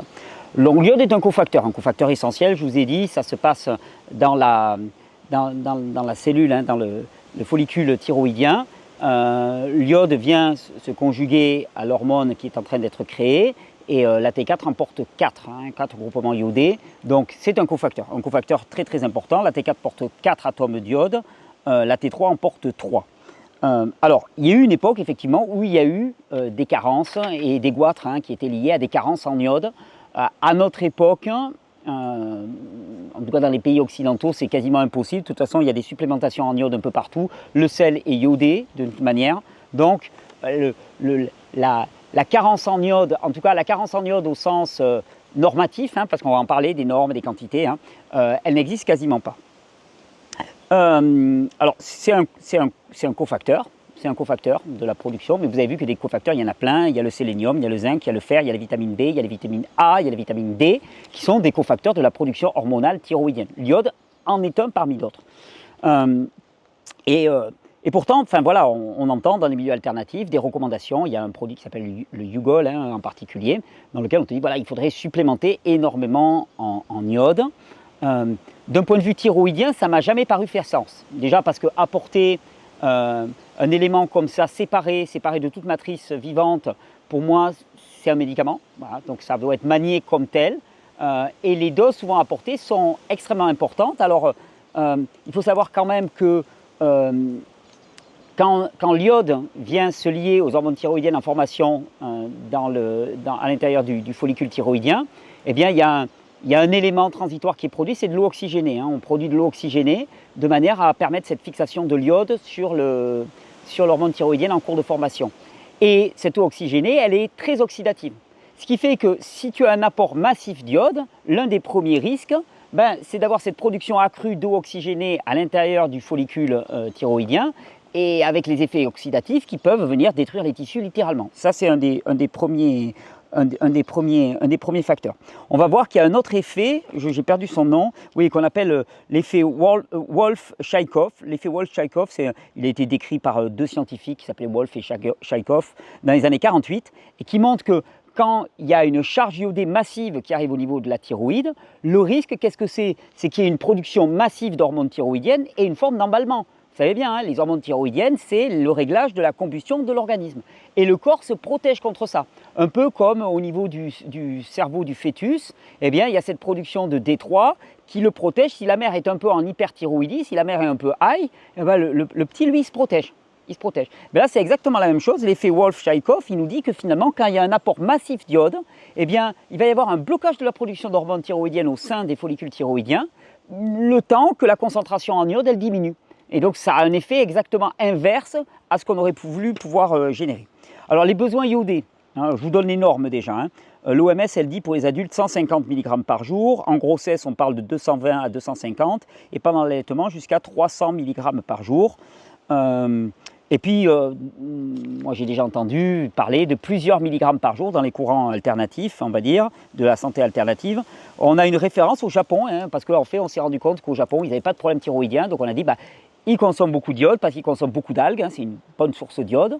Donc, un apport massif en iode permet de régler les problèmes thyroïdiens. Le problème, c'est que ce n'est pas vrai. Je suis désolé, ce n'est pas vrai. L'iode est un cofacteur important. Si l'iode est en défaut, il faut apporter de l'iode. Mais s'il n'est pas en défaut, un excès d'iode, je vous ai montré, ça peut avoir des conséquences en termes de réduction de la production hormonale et en termes de destruction même des tissus. Donc la référence japonaise, c'est en moyenne 1 à 3 mg d'iode. Alors, est-ce qu'un apport massif d'iode peut avoir des vertus pour la santé thyroïdienne? La réponse, elle est très simple. Oui, s'il y a une carence en iode. Si c'est le facteur limitant. Si le facteur limitant, c'est ça, oui. Si le facteur limitant, c'est le sélénium pour la production des déiodénases, c'est le sélénium. Si le facteur limitant, c'est le fer, c'est le fer. Si le facteur limitant, c'est la congestion hépatique, il faut jouer sur le foie. En fait, c'est toujours pareil. Ça peut être intéressant si c'est ça le facteur. Mais si ce n'est pas le facteur, ça peut ne servir à rien, voire être toxique. Alors j'avais fait une petite liste des apports en iode. Les algues marines sont très connues. Le kombu est très riche. On a plusieurs milligrammes d'iode pour 100 grammes de kombu. C'est très facile de consommer suffisamment d'iode avec ça. La nori, la wakame. Les poissons de mer, on a quelques centaines de microgrammes par portion de poisson. Les œufs, selon l'alimentation des poules, bien sûr. Si tu as des poules de plein air, ainsi de suite, dans les œufs. Dans les produits laitiers, selon les élevages. Et puis tu as les sels iodés, dans lesquels tu vas avoir un apport d'iode, tous les sels de mer, d'une certaine manière. Alors pas les sels de terre, pas le sel rose de l'Himalaya, par exemple, ça ne va pas marcher. Alors, chose intéressante, on parle toujours de la thyroïde au niveau de la concentration en iode. Et vous savez qu'il y a d'autres concentrateurs qui ne sont pas thyroïdiens dans l'organisme qui consomment aussi énormément d'iode. Les glandes mammaires, les glandes salivaires, les glandes lacrymales, la muqueuse gastrique. C'est principalement ça, mais tout cela, ils vont concentrer aussi de l'iode. Alors, je vous ai parlé de l'effet Wolff-Chaïkoff, et ce qu'il faut vraiment retenir de tout ça, c'est que finalement, historiquement, il y a eu des goitres endémiques. Donc, historiquement, ça existait, mais c'était lié à des populations qui vraiment n'avaient strictement aucun contact avec la mer, avec les produits marins, sur des générations, et qui finalement commençaient vraiment à avoir des statuts en iode qui étaient extrêmement faibles. La consommation japonaise d'iode, elle est très variable selon les générations. D'ailleurs, on voit actuellement par exemple que les jeunes générations consomment moins d'algues, beaucoup moins d'algues que leurs aînés, et pour autant on n'a pas une explosion d'hypothyroïdie. Il y a une concentration extrathyroïdienne d'iode. Donc en fait, l'iode n'est pas simplement utile pour la glande thyroïde. Donc, la position juste avec cette iode, parce qu'il fallait que j'en parle, mais on ne va pas y passer des plombes non plus. Hein. La position juste, c'est que le mythe du facteur clé, voilà, c'est un truc qui en naturopathie ne passe pas. Voilà, le facteur clé, ça ne marche pas. Le truc isolé qui va te changer la vie, ça n'existe pas. Je dis, parce que l'iode est un cofacteur. D'ailleurs, si vous apportez beaucoup d'iode à l'organisme et qu'à côté de ça, il n'y a pas assez de sélénium, vous allez faire produire énormément de T4 par votre thyroïde. À la limite, vous allez la stimuler à produire de la T4 jusqu'à ce qu'elle régule grâce à l'effet Wall de Charkov. Là. Mais derrière, elle ne va pas être convertie en T3. Donc au final, ça aura servi à rien. Hein. Donc, supplémentation en haute dose sans avoir de bilan complet qui vous permet de savoir qu'il y a vraiment un problème, moi, je m'abstiendrai. C'est une brique de construction. Ce n'est pas l'édifice en entier. Alors, on termine cette vidéo juste avec, on se prépare pour la prochaine. Hein, on a fait un tableau d'ensemble. On se prépare pour la prochaine. L'hypothyroïdie, l'hyperthyroïdie. Maintenant, je pense que vous avez vraiment compris quels sont les tableaux cliniques pour ces deux situations. Excusez-moi. L'hypothyroïdie, hein, c'est production thyroïdienne réduite. Alors, ça dépend. La primaire glandulaire, c'est production thyroïdienne réduite. L'hypothyroïdie fonctionnelle, c'est production thyroïdienne normale, mais conversion réduite. D'accord ? Dans les deux cas, ça donne exactement les mêmes symptômes. C'est ça qui est difficile. Dans les deux cas, ça donne exactement les mêmes symptômes. C'est ralentissement global de l'organisme avec température qui baisse, énergie qui baisse, morale qui baisse, libido qui baisse, dépression, frilosité, circulation qui baisse, donc on fait tout ce qui est les extrémités mal vascularisées, hein, il y a une perfusion sanguine qui diminue, donc ça diminue au bout des doigts, ça diminue au bout des pieds, donc on va avoir plein de pathologies au bout des doigts, des crevasses, ça va saigner, la peau va être sèche, et puis là aussi, hein, perfusion au niveau du cerveau, hein, parce que quand la tension baisse, quand la pression baisse, et globalement le cerveau il est moins bien irrigué, donc ça peut donner des problèmes d'audition, de vision, de mémoire, enfin voilà, c'est le tableau classique de l'hypothyroïdie. L'hyperthyroïdie, c'est l'inverse, ça carbure à fond. Donc c'est hyperexcitabilité du système nerveux central, perte de poids, ça brûle, ça brûle, ça brûle. Les personnes, elles ont beau manger, elles ne prennent pas un gramme, elles ont toujours très très chaud, elles supportent très mal la chaleur, nervosité, anxiété, insomnie, c'est excitation, il y a de l'énergie, il y a de l'énergie, il y a de l'énergie. Et puis il peut y avoir apparition de nodules, mais ça on va le voir dans la prochaine vidéo. La thèse centrale que je vais vous développer, c'est que globalement, il ne peut pas, sauf rares exceptions qu'on verra, il ne peut pas y avoir d'hypothyroïdie s'il n'y a pas eu une hyperthyroïdie préalable. C'est-à-dire qu'en fait, on n'en arrive pas, qu'elle soit fonctionnelle ou qu'elle soit primaire, hein, on ne peut pas arriver à une situation de blocage de la conversion ou une situation d'épuisement de la glande thyroïde s'il n'y a pas eu une phase d'hyperexcitabilité, de stress juste avant. Voilà, ça passe en hyper et puis après ça se casse la gueule en hypo. C'est le fonctionnement surrénalien, c'est le fonctionnement thyroïdien. Surrénal, ça fonctionne exactement pareil. C'est-à-dire quand tu es soumis, premier temps que tu es soumis à un stress, que tu es soumis à une contrainte extérieure et que tu réagis avec du stress, eh bien au début, le corps il pompe du cortisol comme un fou, quoi. Il produit du cortisol, donc ça passe par une hyperactivité de la glande. Et puis après, ça passe par une hypoactivité. Ça, c'est une thèse sur laquelle je ne suis jamais revenu et j'en suis toujours persuadé, je le constate chaque fois, ça passe toujours par une phase d'hyperactivité. Alors, pour certaines personnes, elle est relativement courte parce qu'ils ont peu de ressources, mais voilà, elle a toujours lieu. Et c'est très important parce que si l'hypo suit toujours l'hyper, l'hypo, comment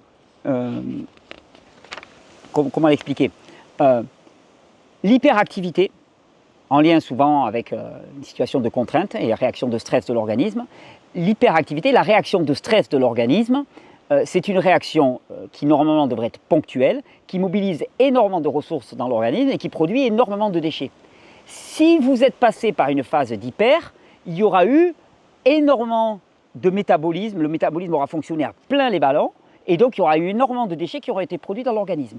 Quand ensuite vous allez tomber en hypo, non seulement votre corps est épuisé, il a perdu sa capacité à traiter les déchets, mais en plus il doit traiter tous les déchets qui ont été produits pendant la phase hyper. Donc vous comprenez à quel point on se retrouve dans une situation qui est souvent très compliquée pour s'en sortir. parce qu'on doit gérer l'ancien. C'est-à-dire que s'il y a eu hypo, c'est qu'il y a eu hyper, et s'il y a eu hyper, ça veut dire qu'il y a eu hypercatabolisme.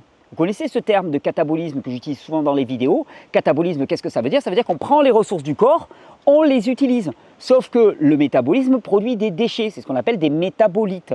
Et les métabolites, ces déchets-là, le corps a besoin de les excréter. Alors bien sûr qu'il a un système éliminatif qui doit le faire, sauf que si l'apport est très important, massif d'un seul coup, il sature. Voilà. Et une fois qu'il est saturé et qu'en plus tu passes en hypo, alors non seulement il est saturé, mais en plus tu n'as plus la capacité de traiter, et c'est ce qu'on va voir dans la prochaine vidéo.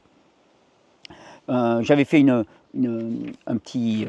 Voilà, l'hypothyroïdie n'est jamais un point de départ, c'est le point d'arrivée. Hein. La phase d'hyperthyroïdie en amont, parfois discrète, hein, parfois quasiment sans signe clinique. Hein. Souvent elle n'est pas recherchée parce qu'elle n'est pas identifiée. Puis on est dans un monde dans lequel l'hyperactivité elle est super valorisée. Enfin, je veux dire, tu es à fond, tu es à 200%, ça plaît à tout le monde, quoi. Tu vois, tu mènes une vie de parents, d'entrepreneurs, de youtubeurs, de sportifs. Voilà, le mec ou la femme parfaite, quoi. Le monde valorise ce genre de choses. Sauf que toi, tu es en train de t'épuiser et tu es en hyper. Et après, le crash sera d'autant plus violent. Mais qu'est-ce qui se passe, hein? Parce que pendant qu'il y a cette phase d'hyper, le terrain se dégrade, le foie commence à saturer, les surrénales s'épuisent, les métabolites cellulaires ils commencent à s'épuiser et puis à s'accumuler, les déchets commencent à s'accumuler. La thyroïde, elle est sollicitée encore et encore pour essayer de compenser. Et cette hyperproduction d'hormones thyroïdiennes prolongée sur des années conduit à une production hormonale qui s'effondre à un niveau de certains seuils et on bascule vers l'hypothyroïdie. Et savoir repérer cette hyperthyroïdie primaire, hein, c'est vraiment très intéressant parce que c'est un moment où le corps a encore des ressources. C'est-à-dire qu'on peut agir. Quand on a basculé en hypothyroïdie, qu'elle soit fonctionnelle ou qu'elle soit primaire, c'est plus compliqué parce que tout le corps est ralenti et plus le corps est ralenti, plus les leviers d'action vont jouer, mais sur des temps relativement longs. Donc cette phase d'hyperthyroïdie, elle est très intéressante et généralement la prise en charge de l'hyperthyroïdie, elle est complètement à côté de la plaque. Donc on utilise de l'iode radioactif, voire des ablations de thyroïde chez certains. Alors là, pour le coup, ablation de la thyroïde, ça te fait tomber en hypothyroïdie constitutive. Là, pour le coup, c'est pas fonctionnel, c'est constitutif. Tu es en hypothyroïdie parce que tu n'as plus de thyroïde. Alors que un travail ciblé sur le terrain qui permette au corps de se reposer, à la thyroïde de se reposer, un travail sur le mode de vie pourrait préserver la thyroïde et pourrait lui permettre de reprendre un fonctionnement normal. Tout ça, c'est d'une certaine manière un basculement sur la partie 2. La partie 2, on va parler de l'hyperthyroïdie, de l'hypothyroïdie, de la bascule entre les deux. On va parler des nodules aussi thyroïdiens, parce que ça. On va parler des maladies auto-immunes de la thyroïde. Hein. Et puis, on va prendre un exemple, par exemple, c'est l'exemple coréen qui est très très parlant. Vous allez voir un petit peu qu'est-ce qui se passe quand on surdiagnostique à l'échelle de toute une population des thyroïdes. Et puis, automatiquement, on va parler d'ablation, hein, ablation thyroïdienne, ablation d'un organe vital. Qu'est-ce que ça a comme conséquence? Comment vivre avec une ablation de la thyroïde? Comment survivre avec une ablation de la thyroïde? Et comment faire en sorte que cette ablation peut-être n'arrive pas parce qu'on aura mis en place avant des mécanismes et des réflexes et des hygiènes de vie qui va permettre de le préserver. Tout ça, c'est le programme de la partie 2. J'avais écrit un petit résumé de cette partie 1, donc je vais vous le livrer. Et de toute façon, je vous rappelle, c'est sur le document papier qui vous attend. Synthèse de la partie 1. La thyroïde produit majoritairement de la T4, qui est une forme de réservoir, et minoritairement de la T3, qui est la forme active. L'essentiel de la T3 active provient de la conversion périphérique de la T4 par les déiodinases, principalement dans le foie. La conversion peut être détournée vers la RT3, qui est biologiquement inactive et bloquante, sous l'effet du stress chronique, de l'inflammation, de la saturation hépatique et des métaux lourds. Les hormones thyroïdiennes agissent dans la quasi-totalité des tissus, ça c'est très important, ce qui explique la diversité des symptômes en cas de dérèglement. La TSH ne mesure que le statut hypophysaire, elle reste aveugle à la RT3 et au statut tissulaire. La température basale matinale, ce qu'on appelle le test de Barnes, constitue un indicateur clinique accessible et acceptable. Il peut précéder de plusieurs années les modifications biologiques détectables. Donc ça, c'est vraiment intéressant parce qu'avec ce test de la température, vous allez pouvoir vous dire « Ah ben là, moi je ne comprends pas parce que là, la température m'indique que je serai plutôt en hypo ou alors en hyper par exemple. Alors moi, je me sens normal. » Voilà, dites-vous qu'il y a quelque chose qui est en cours et ça vaut le coup de réagir maintenant avant que les symptômes n'apparaissent. L'iode est un cofacteur, une brique de construction parmi d'autres. Jamais un remède miracle qui résoudrait à lui seul un dérèglement thyroïdien. L'hypothyroïdie est presque toujours un point d'arrivée, précédé d'une phase d'hyperthyroïdie. Et la thyroïde n'agit jamais seule. Sa fonction réelle dépend du foie, de l'intestin, des reins et des surrénales. Et moi, je rajouterai que l'essentiel des hypothyroïdies que l'on voit maintenant, à notre époque, sont des hypothyroïdies fonctionnelles et non pas des hypothyroïdies constitutives primaires. Et que la réponse qui est apportée par le système médical classique est la plupart du temps complètement à côté de la plaque. Et on va le démontrer dans la vidéo numéro 2. J'espère que cette vidéo elle vous aura été utile. Elle était dense, elle était précise. Je sais que vous êtes nombreux à apprécier ce contenu. Prenez le temps, réécoutez-le. Prenez le cahier il est encore plus fouillé. Mais voilà, c'est parce que j'ai beaucoup de respect pour vous, pour nous, hein, et que je fais appel à notre intelligence et notre capacité à comprendre. Voilà, on est capable de comprendre tout ça. Et c'est important parce que quand je vois combien de personnes se font enlever cet organe vital qui est la thyroïde sans même réfléchir aux conséquences que ça pourrait avoir, ça montre bien que le système prospère sur notre ignorance, sur notre démission et sur notre délégation. Et ça, l'esprit libertaire de Régénère ne l'accepte pas. Donc ces vidéos, elles sont là pour vous permettre de vous affranchir de tout ça, de comprendre et de faire des choix. Elles ne sont pas là contre qui que ce soit ou quoi que ce soit. Elles sont là pour la vie, pour votre qualité de vie. Et j'espère que ces vidéos y contribuent largement. Je vous dis à très bientôt. Et puis je suis ravi de vous retrouver très bientôt pour les prochaines vidéos sur la thyroïde.